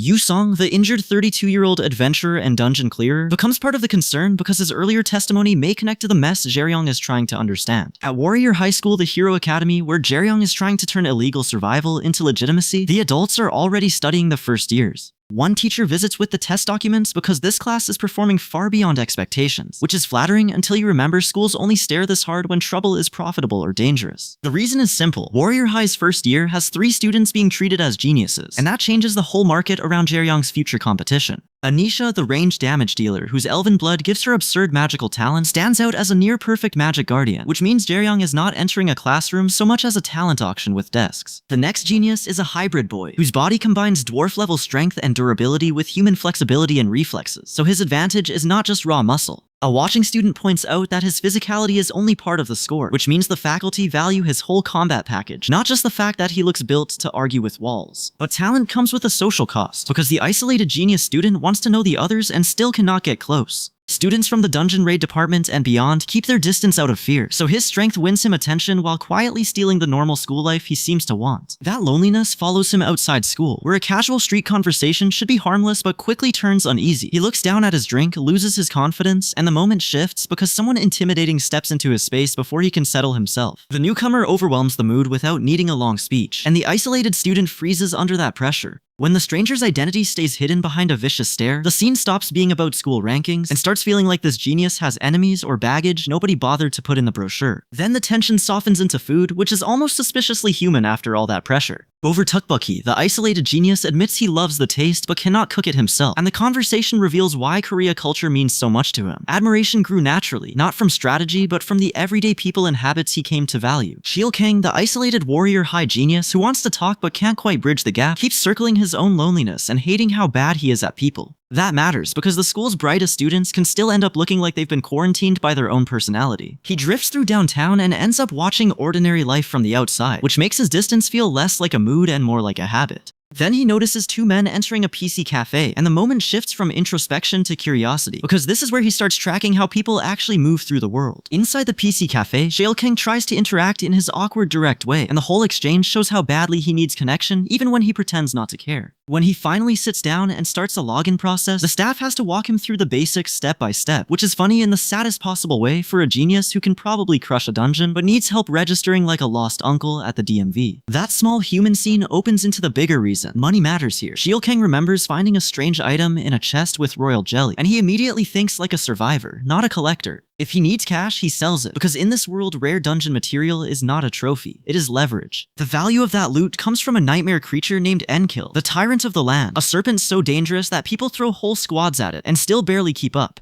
The government bans hunting it, which only makes its blood and body parts worth absurd money, so one monster becomes both a disaster and a market. That same world has another ugly fact built into it. There are abandoned zones called scars, ruined gaps between the city and the dungeon frontier where monsters can still break through. Some of them get restored over time, but until then they sit there like open wounds, which is exactly the sort of infrastructure problem that ends with people screaming on the evening news. So when Gate 5 to 11 requests permission to enter and a security checkpoint halts the escort, the scene snaps from explanation to active danger. The driver and Jo Yena bicker about miserable field duty. Then Shangwoo notices strange blue markings on the vehicle and realizes this is no routine transport anymore. Shangwoo's fear is simple and immediate. If something in the cargo has gotten loose, everyone at the checkpoint is already too late. He rushes to inspect the back, finds fresh damage on the vehicle, and the situation turns from suspicious to catastrophic in one ugly look. The damage on the transport stops being a rumor and turns into proof. Something inside has already started tearing at the vehicle. The operator tries to brush it off with a casual hello, but Shangwoo is past small talk now because the scratches say the cargo is alive, loose, and right on top of them. Even while the checkpoint still pretends things are under control, the absurdly cheerful victory screen and the man eating like nothing is wrong show how badly everyone is misreading the danger.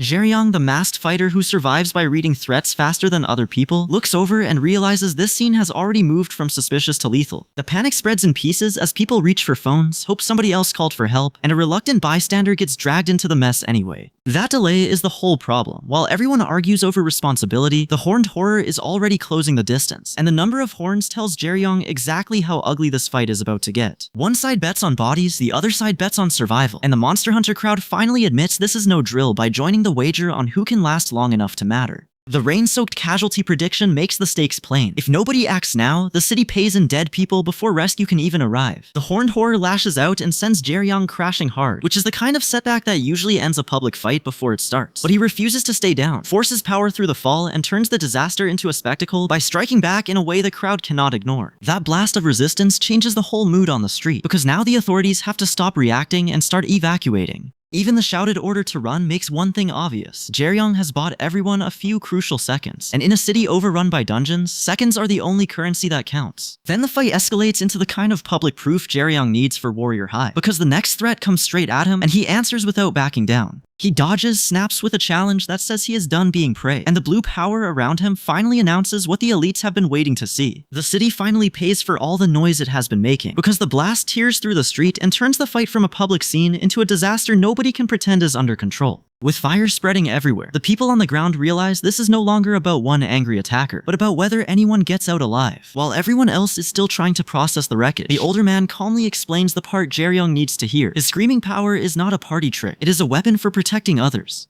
That matters because the battle is already shifting toward team play, and Jae-young's value is no longer just that he can hit hard, but that he can drag danger onto himself and keep others standing. Inside the ruined streets, the horned horrors press the advantage and trap the weaker students, which means the heroes have to stop surviving and start breaking the monster's momentum. Jae-young's side answers with a brutal burst of power that wipes out the immediate threat, but the sheer force of it tells everyone watching that he is burning through the city as hard as he is burning through the enemy. That kind of output draws attention fast, and the white-haired woman and the rooftop watcher both react, because the fight has just become a public demonstration, instead of a hidden struggle. Jae-young gets the brief reward he needs, a visible win on the roof, but the sight of more demons moving through the city makes it clear this is only one crack in a much bigger collapse. From there, the fight turns ugly again, as the demons force everyone back into pure survival, and the students have to keep moving or get torn apart in the corridors. Jae-young keeps pushing anyway, because every step he takes under pressure is another piece of proof that he belongs at Warrior High, even if the monsters are trying to embarrass him in front of the whole city. Jae-young drops back into the fight instead of staying safe above it, because the city battle is now a public trial of who can actually function under dungeon pressure. He tightens his grip on his staff, and the look says the same thing his situation has been screaming for weeks. If he wants Warrior High to take him seriously, he cannot look useful only when conditions are polite. The team quickly accepts the ugly rule of this emergency. Nobody has the luxury to babysit anyone else, and they cannot rely on items to patch bad decisions.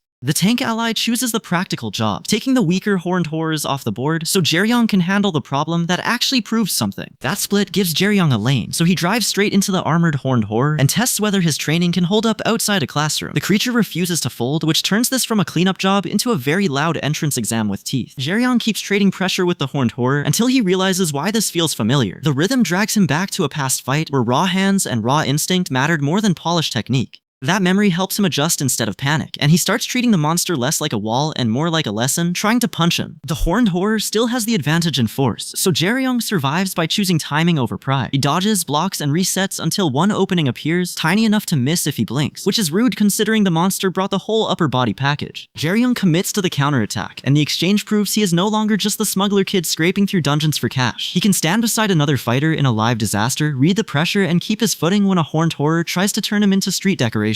Then the real turn hits. Jae-young pulls a fourth skill from past experience, and Harpoon Rain gives him the reach he was missing. Instead of simply surviving the horned horror, he finally forces it backward and leaves a visible injury, the kind of proof witnesses can record and rich recruiters cannot ignore. The win does not make the fight fair, because Jae-young realizes he is still facing two threats at once. He plants his staff and accepts the bad odds anyway, reminding himself these are not humans he has to hold back against, which is a grim little permission slip to stop being gentle. Jae-young and his ally finally coordinate their timing and bring the horned horror down, but the cost shows in his breathing the moment the pressure lifts. Inside the building, observers watch the result and call it amazing, which matters because Jae-young has just become more than a survivor in a mask. He is recorded talent in the middle of a disaster. Inside the building, Sho Dong-yoon, a 23-year-old college student from the Dungeon Research Club, records the impossible proof. Jae-young and another fighter have dropped dozens of horned horrors with no proper equipment. Kim Chang-hyun, another Dungeon Research Club student, understands the danger of waiting, because once this footage hits the news, Jae-young stops being a rumor and becomes evidence with millions of witnesses. Outside, the fight is not finished just because one wave falls, and another fighter ends up sprawled with horned horrors closing in. Jae-young's side reacts fast, calls for help, and gets a staff handed over, turning panic into a quick rescue plan.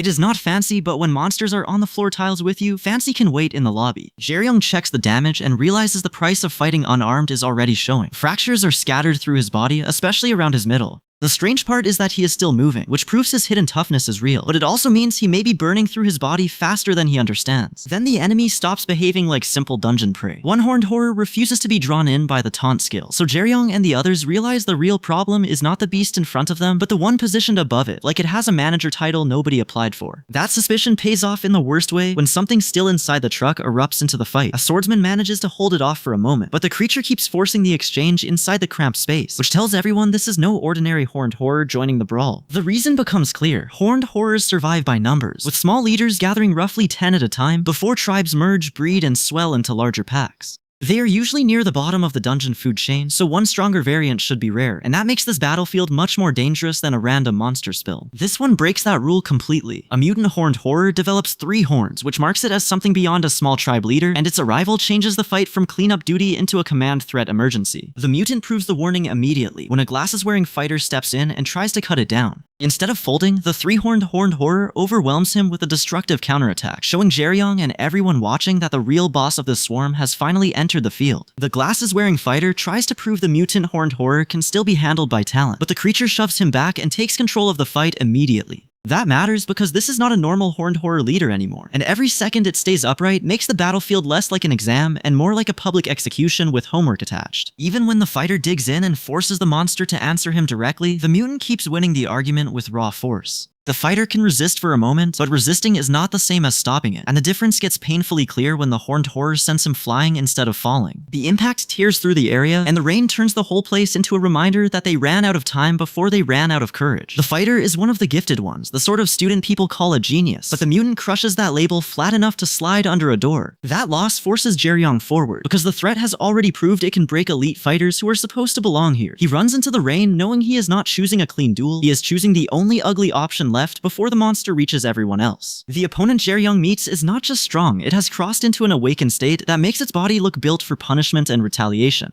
The point is simple. If Jae-young cannot survive this version of the monster, Warrior High's brutal world will swallow him before his real story even begins. Later, the aftermath makes the fight feel less like a lucky scuffle and more like a clue people do not fully understand. There are not many who know the truth behind this power, and that ignorance is dangerous, because Jae-young's hidden strength keeps pulling him into battles that normal explanations cannot cover. As Jae-young's face changes under the strain, the secret stops feeling theoretical and starts looking like something inside him is answering the monster on its own terms. A suited man steps forward to confess what he knows, which means this power is not merely a battlefield trick, it is tied to a larger truth someone has been holding back. Back in the fight, Jae-young's power erupts hard enough to lift him off the ground, and now the monster finally has to deal with him as more than a desperate student. The battle turns here. Jae-young is still outmatched in experience, but his hidden strength gives him a way to push back instead of only surviving. The monster answers with a heavier attack, so Jae-young has to commit instead of testing the limits from a safe distance. He releases a full technique not because it looks impressive, but because anything less leaves him broken on the floor and hands the crisis back to the enemy. Even after that, Jae-young does not pretend he understands everything happening inside his body. He only knows one thing for sure: he can still move, so he uses that last certainty to launch himself back into the fight, battered but refusing to become the next genius the horned horror leaves behind. Jae-young finally makes the monster flinch, and that tiny recoil matters more than any clean victory. It proves his awakened power can actually reach this thing, so he stops playing defense and drives in with Harpoon Rain, a move with a name that sounds polite only if the harpoon part is ignored. The counter force throws both of them apart, but Jae-young refuses to let the distance reset the fight. He chases immediately, choosing pressure over safety, which is risky when his body is already running on borrowed time and bad decisions. For a moment, Jae-young looks like he has found the rhythm of the battle. He steadies himself, attacks from above, and forces the monster to answer him instead of simply crushing him at will. Then the fight turns ugly again. The backlash erupts, and Jae-young takes the punishment straight through his guard. This is the real test now, not whether he can hit hard, but whether he can keep standing after the monster proves it can hit back harder. Jae-young somehow rises through the damage, and even the narration of the moment admits he should not be done yet. With only 2 decisive blows left in the exchange, he commits everything, which is heroic, dangerous, and medically irresponsible in at least 3 different ways. Just as Jae-young convinces himself he can finish it, the battlefield changes under him. He notices the disruption too late, and his alarm says the worst part plainly. This new problem arrives at the exact moment he has no strength left to waste. The awakened monster surges back into the open, so Jae-young attacks upward and tries to keep it from taking control of the space. He sprints along the structure and launches himself across the rooftop, where the railing situation remains deeply optimistic. The monster keeps pressing with heavy follow-ups, forcing Jae-young to dodge instead of dominate. Pressure crashes down from above, and the meaning is brutal. His power can answer the threat, but his body is reaching the part of the bill nobody likes reading. So Jae-young tightens his fist, grits through the pain, and gathers one last burst instead of collapsing. Broken or not, he launches himself at the descending monster, choosing to meet the final attack head-on, because standing down now means everything he survived was only a warm-up for failure. Jae-young commits everything to the final hit, not to look heroic, but because backing off means the awakened monster owns the whole rooftop. His hidden power answers him for one brutal second, and he drives forward like a guy signing a loan with his bones as collateral. The monster survives the exchange, which is the worst possible news, but it no longer gets to treat Jae-young like prey. It staggers under the impact, and both of them end up battered in the rain, proving Jae-young can stand against something that should have flattened him. Then the timing turns ugly. A sarcastic voice cuts into the tension, and an injured caller demands to know what is happening. The fight may be over, but the damage is not, and that wrapped injury quietly turns the victory into a medical bill with legs. That injury drags Jae-young back to the lesson that shaped him as a kid. Even a small wound needs care before it becomes something worse. His father refuses to let young Jae-young tough it out, which is deeply unfair to every child who has ever believed bandages are optional. Young Jae-young asks the real question, hiding under the bandage. If fighting monsters hurts so much, why does his father keep doing it? His father admits he feels fear and pain too, but he hides it because quitting his duty would leave other people to suffer. So the bandage becomes more than first aid. It becomes Jae-young's first lesson in responsibility. His father later urges him to choose a different path, and Jae-young finally understands the warning was not weakness, but a desperate attempt to keep his son from inheriting the same wounds. That memory explains why Jae-young reacts so sharply when the trail of his father's suffering leads him to someone who might know the truth. He is not here for praise or expectations, he only wants one answer, whether this person knew his father. Jae-young's grief nearly turns poisonous as he thinks about everyone who hurt his father and everyone who stood aside. He threatens violence to force honesty, but the anger is really covering a colder fear. Revenge means nothing if he is still too weak to save the man he came for. Anisha, the ranged genius whose skill makes most fighters look like they are still reading the tutorial, hears the doubt underneath Jae-young's rage. Jae-young admits the cure matters more than revenge, then reins himself in and makes his real purpose clear. He came to ask questions, not start another fight. The wider world is changing just as violently as Jae-young is. A dragon's defeat spreads across the globe, and Jae-young understands the enemies have not vanished. They have adapted, with one woman warning that they are sly enough to change their appearance. If Jae-young wants any real chance at this world, he has to climb to the top, because the enemies he is facing do not play fair and they do not stay visible for long. That is the nightmare the warning spells out. They hide behind harmless faces, wait for the opening, and then slip away before anyone can pin them down. So the only answer is discipline, not rage. The warning is blunt. Be clean, quick, and precise, or the target vanishes before anyone can finish the job. Jae-young hears the part that matters for him right now, because a fight against something slippery is useless if he cannot finish it before it runs. That is why Jae-young immediately worries about the teammate who could drag the whole group down, and he asks how much time he has left. He is not asking out of curiosity either. He is measuring whether he can get strong enough before this whole mess catches up to him again. Then the story snaps into recovery mode. Jae-young starts pushing his power again, but it leaves him badly worn out, and the pain tells him his body is still paying for what happened during the rescue.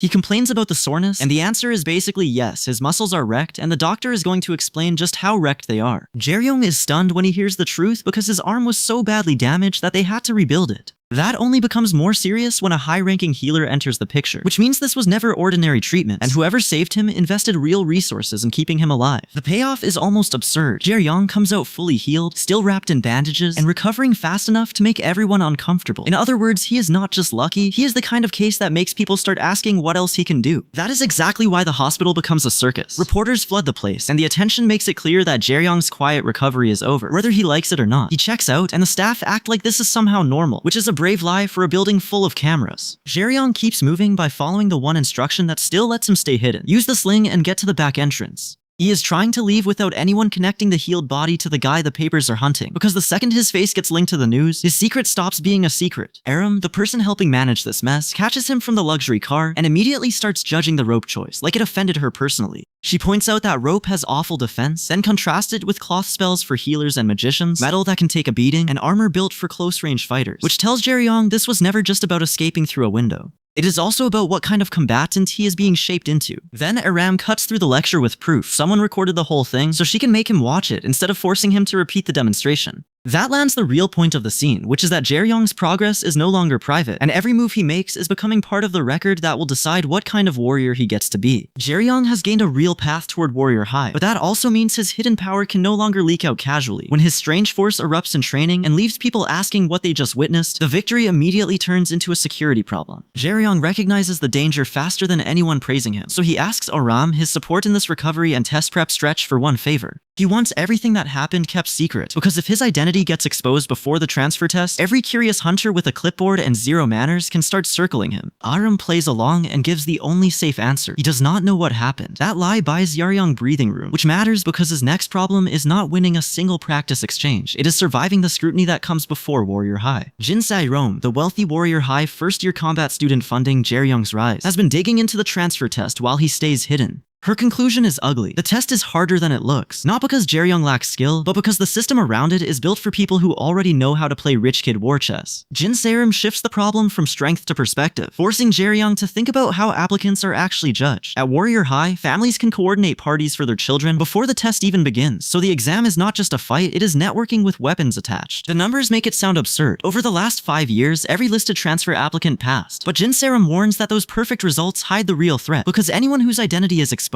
becomes a target for everyone trying to secure their own spot. When Jin Sae-rom challenges that logic, she points out the catch. She heard there were no applicants at all, which makes the perfect pass rate feel less like success and more like a loophole wearing a medal. Even compensation does not calm the concern, because the issue is not money, it is whether Jae-young can enter a rigged battlefield without getting isolated first. That is where the lesson broadens. The current generation is not competing under the same conditions as the old adventurers. Earlier fighters built survival strategies by dying for them, while modern students inherit better tools, better information, and the pressure to match sacrifices they never personally paid for. Even birth conditions now matter, as if talent got folded into the entrance requirements before anyone filled out the form. So when Jae-young prepares to transfer to Warrior High, the important question is not simply whether he is strong, but whether his hidden background can stand beside heirs who were trained for this from day one. Jae-young grips that pressure and answers it the only way he knows how, by pushing his power until it shows. When he stands there with his ability fully active, he is not showing off. He is asking whether he finally meets the standard that Warrior High demands. Elsewhere, a tall authority figure shuts down an uninvited adult visit, making it clear that Jae-young's transfer is already brushing against people with influence. The standoff says the quiet part out loud. Before he even reaches the official exam, adults with secrets and status are already trying to control the board. Then the rules of Warrior High sharpen into focus. Students from special schools receive temporary licenses from the association. Those licenses let them enter dungeons under supervision during breaks and weekends, which means school is not a safe waiting room, it is a controlled pipeline into real monster work. That experience is how students become adventurers before the world officially calls them one. And at the top of Warrior High sits a small elite with outrageous talent, and enough influence to speak with the board of directors, which means Jae-young is not just transferring into a school, he is walking into a power structure that can decide his future before he gets a fair fight. Warrior High's temporary license system gets sharper. The best students do not just tag along on safe field trips, they work beside professional attack teams in real dungeon operations. That means Jae-young is trying to enter a school where teenagers are already being treated like future rankers, and the gap between legal training and actual battlefield politics is thinner than anyone sane would like. Then Ga-yoon enters the picture, a strong fighter aiming at student council power, and her reputation explains why everyone treats the upper ranks like a loaded weapon.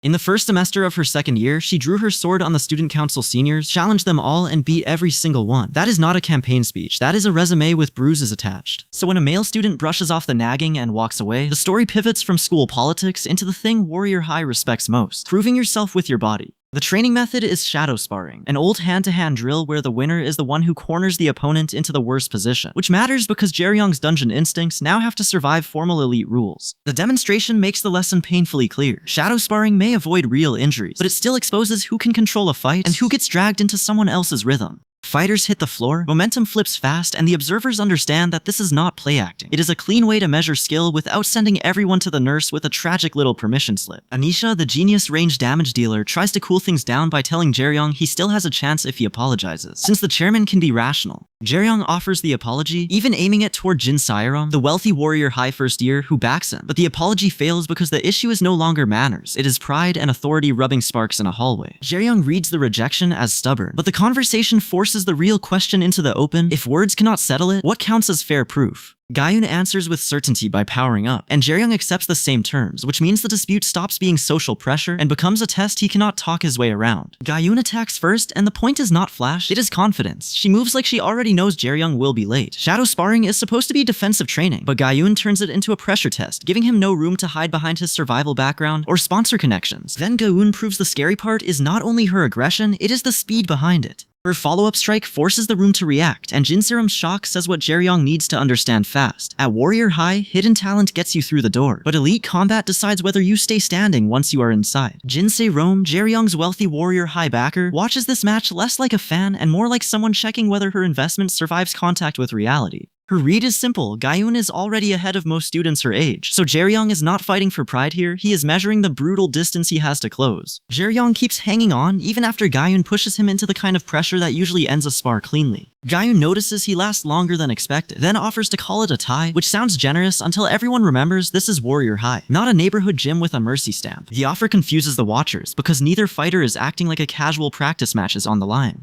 Jaeryung refuses the tie because settling would prove he came this far only to be protected again, while Gayun rejects it too and makes the lesson sharper. Stubbornness without skill is not ambition, it is a bad decision wearing boots. So Jaeryung chooses to start the decisive exchange himself, and that matters more than the hit. For the first time in the match, he stops merely surviving Gayun's pace and tries to force an answer out of her. That is when the room catches the real twist. Jaeryung has been holding back. Once he understands how Gayun is using her trained combat, his childhood as a dungeon smuggler kicks in, and he presses forward because he wants to learn her system while she is still willing to show it. But Gayun's power is not just about hitting harder. Her advantage comes from all the invisible pieces Jaeryung never got as a self-taught survivor. Stance, movement, breathing, timing, every tiny detail stacked over years until a punch becomes homework with knuckles. The gap finally becomes clear. Elite combat is inherited knowledge, refined by teachers and passed down through generations. Jaeryung's talent lets him grow alone, but Gayun represents the part he cannot steal from instinct, which means raw survival skill is no longer enough. Jaeryung accepts the truth without folding. He has strength, nerve, and smuggler instincts, but if he wants to survive Warrior High and earn the legitimacy that can save his father, he has to turn those instincts into real training before the next wall hits him harder. Jaeryung, the self-taught dungeon smuggler trying to earn a real place at Warrior High, refuses to let Gayun, a powerful fighter and student council candidate, turn this spar into a clean lesson.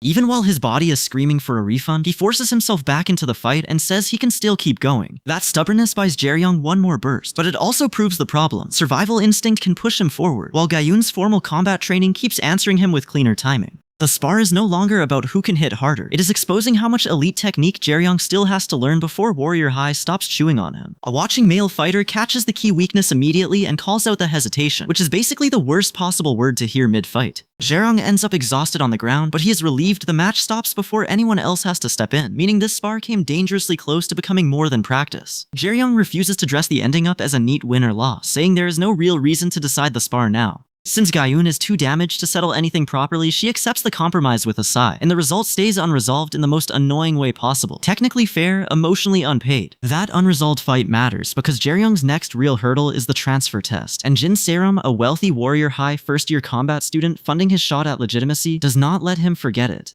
She warns him that if he fails the test or loses before he even reaches the fight that matters, she will not forgive him. When the injured fighter asks who Jin Serum is, Serum gives her name, and the response is not mockery but recognition. Serum has a good eye for people. Then the story quietly widens the frame, revealing Jaeryung was not the only one involved that day, so his rise toward Warrior High has been watched from more angles than he realized. Jin Serum is relieved the injured fighter does not need a hospital, but she still scolds her for taking such a reckless risk. The fighter explains that once she removed her arm sling and fought Jaeryung, the point was never simply winning the duel, which leaves Serum shaken because that means the spar was testing something deeper than scorekeeping. Before Serum can fully process that, the injured fighter realizes others have arrived. 3 people enter with supplies, and Serum turns toward them on alert because Jaeryung's transfer stakes are now tied to preparation, not just punching hard until the problem goes away. The new focus becomes specialized gear, the kind Jaeryung needs if he wants to survive among students who grew up with better training and better equipment. The material uses monster fibers instead of plant fiber, starting with mountain spider components rated at 4-star danger, which is a lot of danger for something that may end up worn like school supplies. The gear's value comes from patented techniques that blend the material to fit the user, and the next ingredient raises the ceiling hard. Gigamoth cocoon material linked to a 6-star danger rank once hatched. In plain terms, Serum is not just buying Jaeryung equipment, she is trying to close the gap between his illegal dungeon survival and the resources elite students take for granted. The final coating would make the material stronger and more complete, but the plan hits a supply wall. Gathering the highest rank oil is currently near impossible.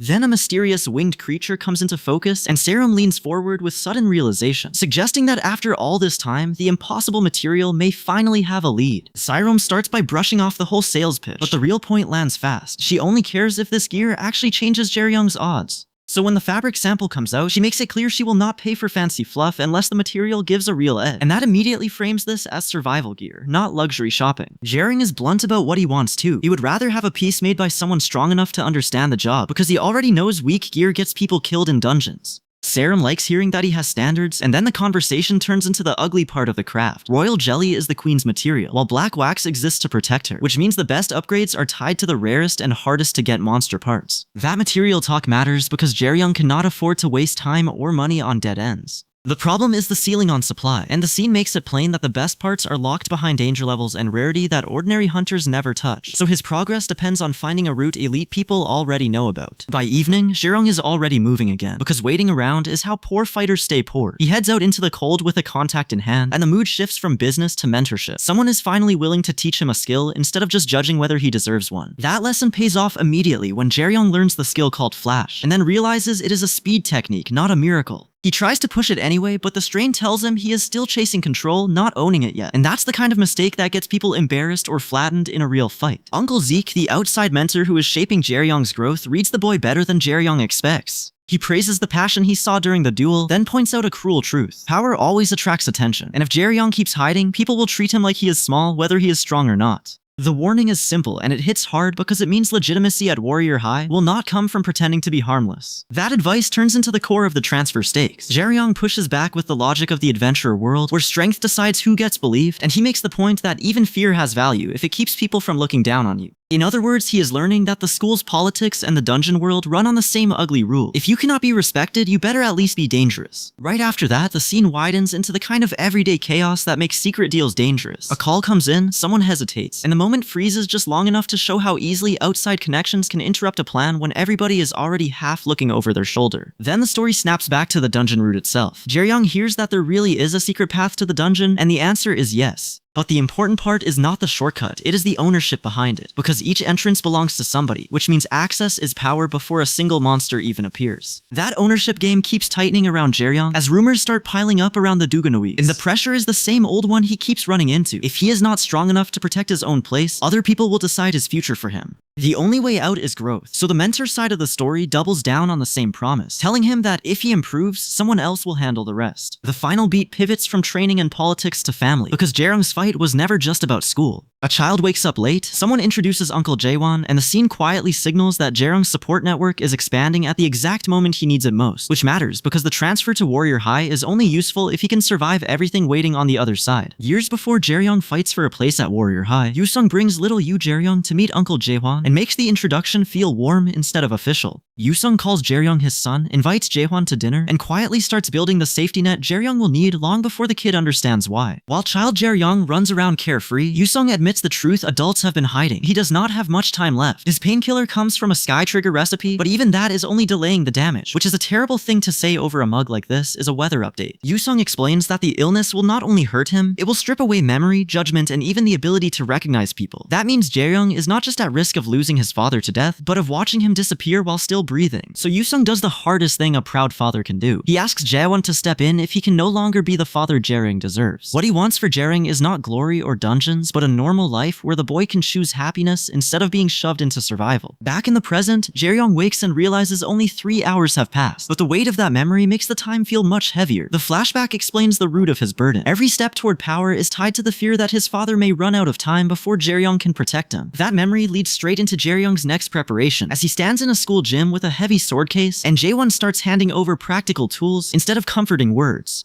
The item is not flashy, but Jaewon says it works in most situations, which is exactly the kind of boring sentence that gets people through dungeons alive. Jaewon wraps the item and sets a boundary. From now on, Jaeryung has to buy this kind of gear with his own money. The warning matters because the item is dangerous in a quieter way. Once Jaeryung starts relying on it, he may not be able to stop when he wants. Jaeryung accepts that risk because he refuses to stay dependent on borrowed money or lucky rescues. He tells Jaewon he has wanted his own skills since childhood, and if disaster hits again, he wants enough power to protect his father himself. Jaewon tests him with a joke about selling the item on the black market. But the point underneath is trust. Yaeyoung owns the choice. Yaewon admits that is why he accepted the job, and the deal becomes less about equipment than proving Yaeyoung can carry responsibility without being babysat. Then the conversation turns darker as a supernatural presence erupts and voices the anger around Yusung's past. It claims people believed lies, forgot Yusung's accomplishments, and left Chaeyoung with the right intention, but methods too naive for the enemies circling his family. The presence pushes the lesson into something more brutal. People betrayed Yusung, and Jaeyoung should not swallow that loss or trust false stories. Then it raises the real threat, saying the horrors Yusung tried to erase 20 years ago will return, which means Jaeyoung's family problem may be tied to a much larger danger. Yaewon finally hands Jaeyoung a bankbook and explains why he never forced him to become an adventurer. He has been depositing money from the beginning, trying to give Jaeyoung resources and knowledge instead of pushing him into the same dangerous path his father walked. Before leaving, Jaewon tells Jaeyoung to contact him once his cast is off, because that is when magic training begins. Jaeyoung sits alone afterward, accepting that Jaewon is not wrong, but the quiet truth is harsher. No amount of good advice can erase the burden Jaeyoung has already chosen to carry. Yaewon leaves Jaeyoung with the bankbook and the weight of his father's past, but the story does not give Jaeyoung even one quiet evening to process it. Far away, the ruined district once called Yong'an proves that the same forces tied to dungeons and old disasters are still moving, and the people gathering there are already asking if it is time to act again. Inside that ruined power circle, a lone figure approaches Jaeyoung and needles him for being alone, only for Jaeyoung to answer that the missing person has other orders. The conversation turns lethal fast, and Jaeyoung's warning is simple. One more word means death, which is not exactly customer service language, but it gets the point across. The accusation lands next. Jaeyoung is blamed as the cause of everything, but he refuses to waste breath on excuses. He fires back with power instead, which means this is not a debate over guilt anymore. It is a test of who gets to define the coming disaster. That fight leads straight to Strange Stone, a hostile piece in the faction war now circling Jaeyoung's exam path. Haran, an angry faction member, confronts Strange Stone for ignoring his calls, and the answer is cold enough to explain the whole relationship. Strange Stone never thought Haran deserved a response. Strange Stone lays out why Haran failed. He should have gone back and killed the rescue team, instead of letting the survivors become headline heroes for 4 straight days. The disaster that was supposed to bury witnesses has become public praise, and nothing ruins a cover-up faster than children getting called heroes on the news. The real mistake was practical and ugly. A vehicle carrying a living 5-star threat did not have enough security, so the rescue team survived a crisis they were meant to disappear inside. Haran's faction does not care about the dead or saved, only that loose ends now point back at them. Jaeyoung hears the larger plan behind the cruelty. If they keep creating holes and forcing incidents, the association will eventually collapse under the pressure.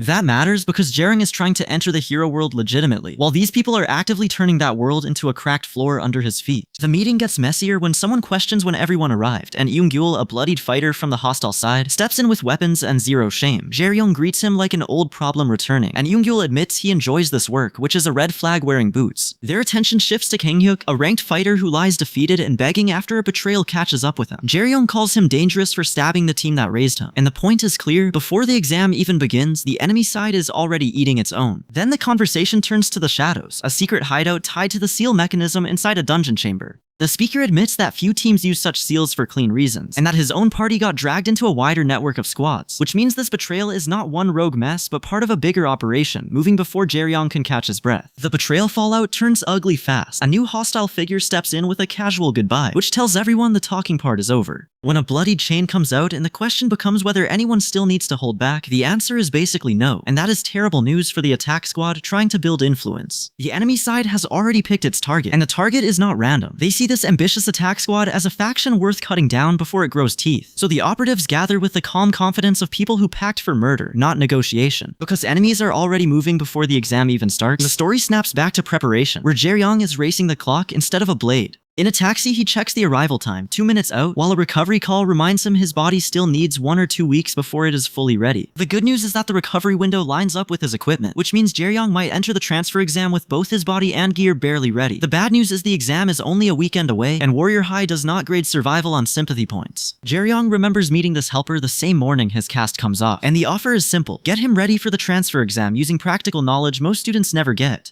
Then Jin Seram, the wealthy first-year combat student who funds Jaeyoung, sees the training setup and realizes this is not a normal study session, since the whole facility belongs to the helper's uncle. The helper notices Jin Seram and awkwardly asks what her deal is, so Jaeyoung has to shut down the wrong idea fast. He calls her a friend, then clarifies there is nothing romantic going on, which is exactly the kind of denial that makes the room stare harder for a second. Jaeyoung still respects Jin Seram though, because she is not some delicate rich girl coasting through Warrior High. He has never seen her bow to anyone at school, and her quiet pride tells him she has the kind of inner strength money can cannot buy. Annoying for her enemies, useful for everyone else. The helper cuts through the awkwardness and points Jin Sairam toward the real problem. She has 1 month to prepare for the practical test. Pure talent is not enough here, since the test measures habits and working knowledge. And Jae-young knows from fighting powerful people that bad habits get exposed fast. That advice hits Jin Sairam where it hurts, because she has been watching other people improve while neglecting her own practical weakness. When she is told to focus on herself, she admits she lacks support, and theory classes alone do not make her good at actually using magic. So Jin Sairam starts looking for somewhere she can change, which pushes her toward a new study group, instead of standing around with noble pride and 0 field reps. Nearby, an unnamed male student tells an archer to do whatever she wants, but she immediately complains about being paired with him, which is not exactly team chemistry on day 1. Then the room gets another complication. A massive presence looms over the small group, and the unnamed male student is caught off guard when Anisha, a genius range damage dealer, shows up.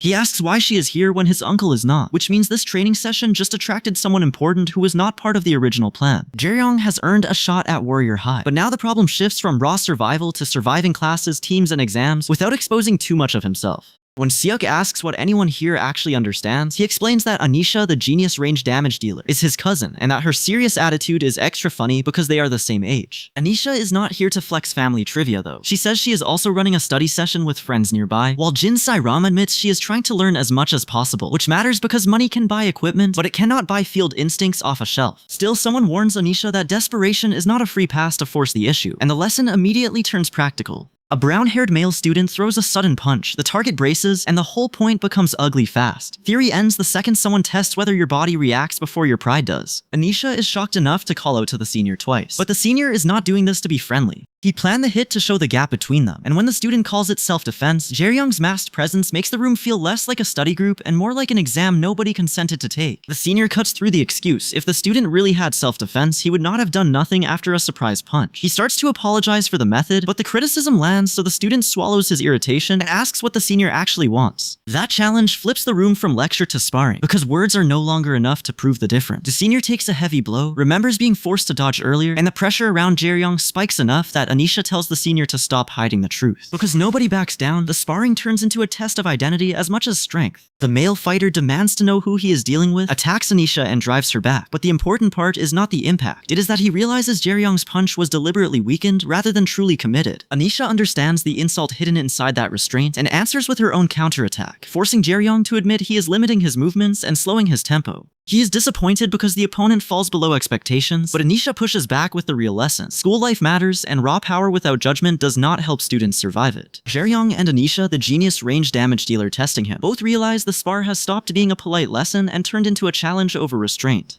Jae-young pushes harder, so Anisha pays the price first, getting knocked down while he proves he has been holding back more than she liked. That mistake sets Anisha off, and her criticism cuts cleaner than the hit did. A senior should keep control, not let pride steer the fight. The backlash around her forces Jae-young to face the real problem. His power is useful only if he can choose how much of it to release. Jae-young answers by drawing on a deeper force, but the shift feels less like a clean technique and more like something inside him waking up at the worst possible time. Then a small creature appears in the darkness, turning the spar from schoolyard pressure into a hint that an outside mystery is tied to his body. The fight's aftermath snaps into paperwork and evidence, because Jae-young's survival is never just about winning, it is about what keeps him alive afterward. A Jinsung Medical Center record, a box of useless items, and the ruined Enkill's blood all point to one uncomfortable truth. The thing that saved him was not the obvious prize in the box. Jae-young pieces it together from the moment danger peaked. The artifact in his pocket activated on its own, spread protection through his body, and absorbed lethal force before the damage could ruin him. Great news for his bones, terrible news for his privacy, because now his hidden strength has a receipt. That realization leads straight to Jin Sairam, the wealthy warrior high combat student funding Jae-young's path, pressing him about how much her sister actually promised to pay. She is not just counting money, she is measuring why a supposedly inferior nobody can beat a second-year student and still remain unknown. Jin Sairam then reveals the bigger danger. Someone is trying to wreck her sister's school career, and Jae-young may have stepped into a family conflict without knowing the rules.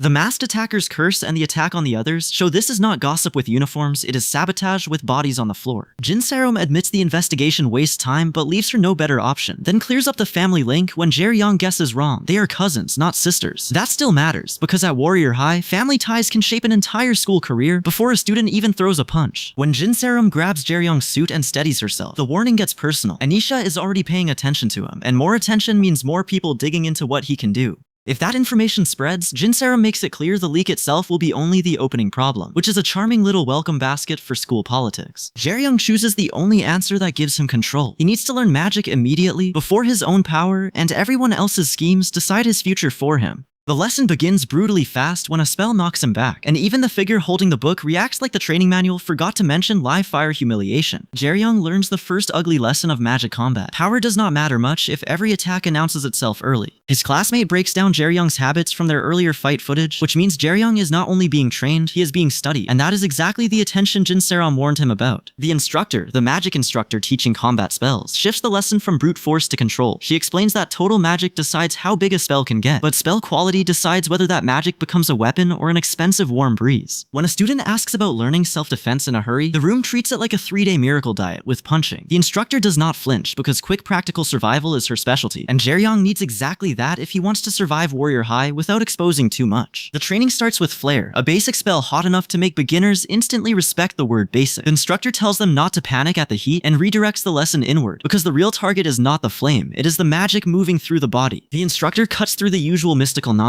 and says telling a beginner to simply feel magic is useless if nobody explains what to feel. She introduces magic circuits, channels running from the core that supply spells, and suddenly Jae-young's problem becomes measurable instead of vague. To prove why precision matters, the instructor demonstrates Thunder Sphere, a D-rank spell that requires the right circuits in the right order at the right timing. The warning is clear, stronger spells fail more easily, so a mage who only dumps magic into a technique is basically shaking a vending machine and hoping lightning comes out. The demonstration escalates into a dangerous discharge, and the class sees the cost of getting combat magic wrong. The instructor explains that higher-ranked spells can paralyze someone for half a day, and even lower-ranked mistakes can turn fatal. So this lesson is not theory, it is battlefield safety with homework. She then explains why mages need frontline protection. Real combat ruins concentration, especially when a monster is trying to interrupt the lecture with teeth. An observer notices the group starting to coordinate, which matters because Jae-young cannot win future dungeon fights by being talented alone. A student questions how anyone can sense each individual circuit, and another begins mapping where those circuits end in the body. The lesson narrows from spell power to body awareness, forcing every student to stop thinking of magic as a feeling and start treating it like wiring. The instructor explains that circuits vary slightly by person, but each one corresponds to an assigned location. If a circuit exists, the student must learn its sensation, and if nothing is there, they must remember that absence too, which is less glamorous than fireball,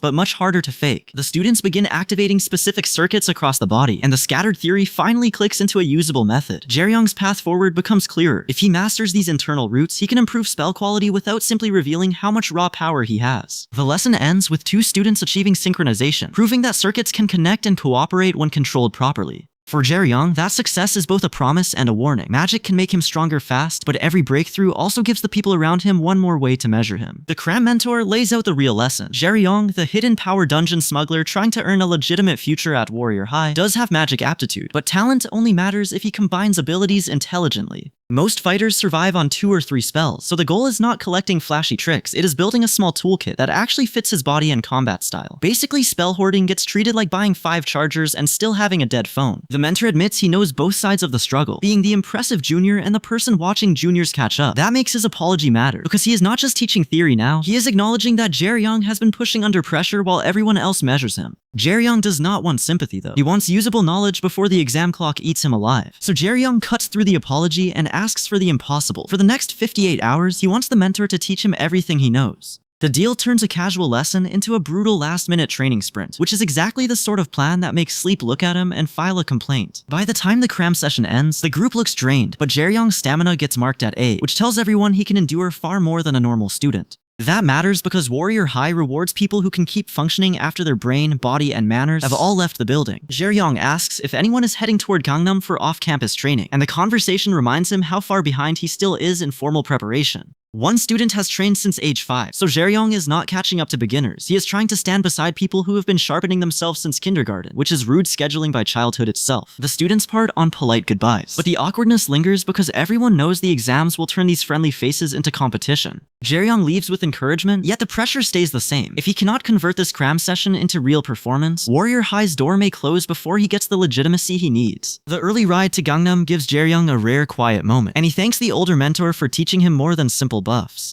But the mentor warns that one skill they discussed is still only an idea, never tested in real combat, which means Jae-young may be carrying a tool that either saves him or politely does nothing at the worst possible second. The mentor admits he would rather avoid people from normal high schools, and Jae-young takes the comment as encouragement instead of insult. Exhaustion finally catches up, so Jaeryong considers skipping school for rest, but the plan gets instantly upgraded when the white-haired mentor suggests skipping for a whole month, which is not a break, it is an academic disappearing act with shoes on. That extreme suggestion becomes the bridge from classroom theory to field survival. The mentor senses Jaeryong's magic circuits are active, praises the effort, then bluntly says the magic still will not be useful yet. The point is harsh but necessary, because Jaeryong cannot walk into the practical exam believing half-mastered magic will carry him through a monster fight. So the mentor sends Jaeryong to grab his gear and pushes him toward a real field lesson instead of another lecture. Jaeryong struggles through the overcomplicated container, retrieves what he needs, and gets exactly 0 handholding. Since the mentor's teaching style has now become survive first, complain later, Jaeryong steps forward excited, staff in hand, because this is the kind of dangerous practice that can turn stolen dungeon survival into proper adventurer skill. But the danger waiting ahead is a carnivorous ent, and that means the next lesson is no longer about having stamina or active circuits, it is about learning how to kill a real monster before it kills him. Jaeryong finally gets the lesson he actually needed when a carnivorous ent shows up, because this is the first real test of whether his dungeon-honed survival tricks can work against a proper 4-star threat. He immediately remembers the rule his training drilled into him. Don't even let a monster like this get close, since touching the wrong kind of dungeon creature is how beginners become cautionary tales. That memory ties back to why his mentor kept the training practical instead of noble, since Jaeryong learned how to stay alive as a smuggler, not how to hunt like a clean-handed adventurer. The mentor even gives him a safety net, and admits his growth is already visible, which means Jaeryong is being pushed just far enough to fail safely. Of course, the safe part gets real stretchy once the ent starts getting its hands on him. The fight turns into a lesson in monster intelligence, not muscle, because the difference between 3-star and 4-star threats is that the higher rank thinks. Jaeryong realizes too late that the ent deliberately loosened up to pull him in, and that trap proves the real danger here is not brute strength, but a monster smart enough to bait him into bad range. Once he sees the trap, Jaeryong stops trying to react like a scared student and starts countering like someone who has survived ugly places before. He turns the ent's feint against it, and the monster's surprise tells him he finally found the opening. That turns this from a beating into a hunt. That matters because if he can read the enemy, he can start winning fights that used to be pure panic. Jaeryong then pushes his weapon harder and harder until it stops looking like simple gear and starts behaving like a real killing tool, which is the whole point of this field lesson. When the ent questions him, it's basically admitting the worst part of the story. The monster did not take him seriously, and now it is paying for that mistake. He is no longer just swinging in the dark, he is learning how power moves through stance, timing, and intent. The body count around dungeon life crashes into the lesson next, because this world does not forgive the people who misread weak-looking threats. Hearing that more than half the group has already died drives home the point that a monster battle is never abstract. It is a filter that leaves graves behind. Jaeryong's shock is the right reaction, since now he understands that hesitation is another kind of death. With that truth in mind, Jaeryong keeps moving instead of freezing, and he uses his power to stay alive long enough to press the advantage. The ent still fights back, but the elder watching from the sidelines can already see the difference between a student who guesses and one who can actually read a battle. That is the real exam here. If Jaeryong cannot solve the strategy, he gets eaten by the first serious monster that notices his flaws. So Jaeryong commits to the finishing sequence, channeling everything through the weapon until the exchange stops being about survival and becomes about ending the threat cleanly. The monster gets one last roar out of the deal, then the full force of Jaeryong's attack lands and proves he can do more than endure damage. Even the masked man's critique of his defense lands as a warning, because Jaeryong is still too weak to rely on evasion alone, which means his next step has to be sharper than simply hitting harder. Jaeryong finally stops thinking of this as random monster brawling and starts treating it like a puzzle, because the masked man has already shown him that brute force alone gets you killed. So when the carnivorous ent presses in, the masked man protects him and makes the win look simple, but the real lesson is that survival only counts if you understand why the monster is losing. The masked man cuts the joke for good and lays out the first truth of fighting this thing. You do not beat a carnivorous ent by trading hits with it. You beat it by dragging it somewhere it cannot feed. That matters because the ent heals as long as it stays on nutrient-rich ground, which means every lazy approach just feeds the problem instead of solving it. Jaeryong tries to rely on defense, and the ent smashes straight through it, exposing the weakness in his current style. He has the power to survive a moment, but not the skill to protect himself for long, so the lesson turns ugly fast. If he wants to live in real dungeons, he needs answers, not just a tougher shield. The masked man widens the lesson by naming the second way to kill the ent. Burn it down with a C rank or higher flame spell. Then he points out the ugly part nobody likes saying out loud, which is that early fighters did not have polished attack spells, and losing to a non-human enemy leaves a nastier taste than losing a duel ever does. That training suddenly stops being abstract when the dungeon itself becomes the next threat, because inside these places the environment is as dangerous as the monster. The system confirms they are in Old Cinderine, an A-rank dungeon, and that raises the stakes from lesson to survival fast enough to make anyone reconsider their hobby choices. Jaeryong explains the danger in plain terms. Humans sit at the bottom of the food chain here, and if he goes in alone, he may only last half an hour. So the masked man offers a brutal deal, teaching him by day and protecting him by night for 2 weeks before leaving him to stand on his own, because that is the only way Jae-young becomes more than a liability with good intentions. The scene then snaps into Serum's side of things, where a simple call about the 9 o'clock test turns into something stranger. Jin Serum, the wealthy first year at Warrior High, who has been around Jae-young long enough to recognize his pressure, senses a bloodlust she has never felt from anyone else, and that tells her his hidden side is growing sharper and harder to ignore. From there, the conversation shifts from nerves to purpose, because this is no longer about whether they are excited for a test. It is about Warrior High itself, the school that will sort these kids into the next generation of heroes, and Jae-young's path now runs straight through that exam instead of around it. The final card locks in the destination and the danger behind it. Mountain Droic, 878 meters above sea level, once rated A danger.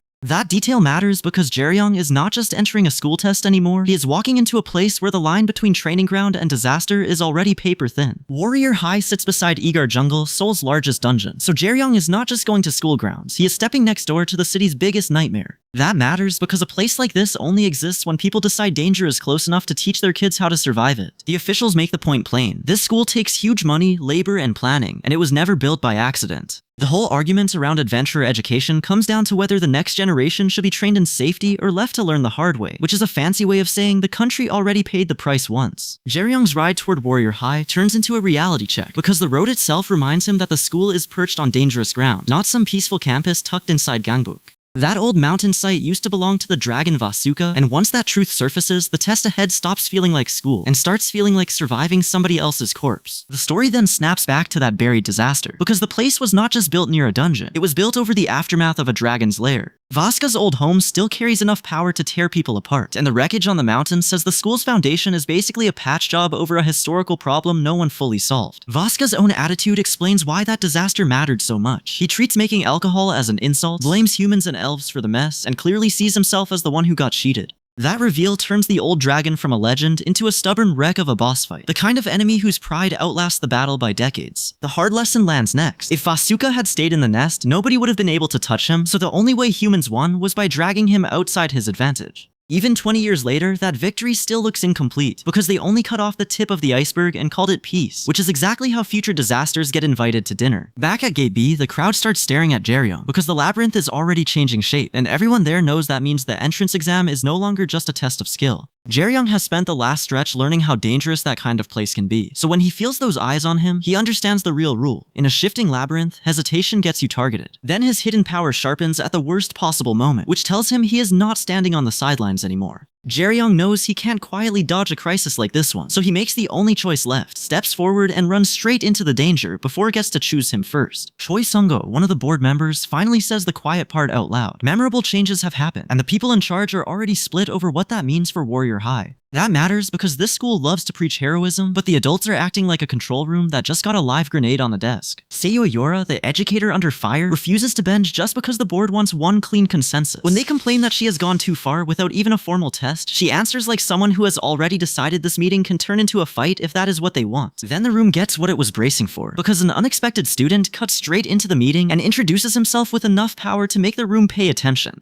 Choi Sung-ho tries to calm things down, but Sayori immediately takes the heat onto herself, saying she will carry the blame so Warrior High's role models do not have to step in and make a scene. That argument spills outward into the wider Korea adventurer world, where the association is already trying to tell everyone what correct behavior looks like. One speaker pushes the line hard enough to sound like he is baiting the room, while another scars-faced man questions whether he has crossed from firm leadership into plain aggression. The board then unveils the kind of talent Warrior High sells to the public, recent graduates who are treated like proof that the school can shape the future properly. But the real message is colder than the praise, because the speaker's fish in a well metaphor makes it clear the system knows how to feed people, and it also knows how to keep them trapped where it wants them. Behind that polished speech, the adults admit the dungeon itself is still a mess of missing information, and not everyone in the room has the same grip on what is happening. One man keeps his cool with a towel around his neck. Another says someone is making the conditions worse on purpose. And the principal can only say he does not have much room left to instruct anyone from the sidelines. That tension sets up the transfer exam, because the school finally reveals the theme. Search a dungeon for treasure and carry it out alive. The rules are simple in a way that sounds almost insulting, until they mention the chest, the safe exit, and the fact that this is not just about finding loot, but proving who can survive the route home. Once the pass numbers start getting calculated, the candidates realize this is not a friendly orientation at all, just a brutal filter with the lot of losers baked in. Then one student snaps at another in the ugliest possible way, and Jae-young immediately warns him to watch his step because he is no longer trying to stay invisible. Jae-young leans into that threat with a blue-eyed stare that makes the room feel the pressure of his hidden power, and he basically promises bad luck to anyone who meets him on the testing site. The other boy freezes, and the bystanders start wondering what kind of kid he really is, because this is not normal transfer exam nerves, this is a problem with teeth. At Pangyo's Special Training Center, the labyrinth entrance floor turns the whole exam into a controlled disaster waiting to happen.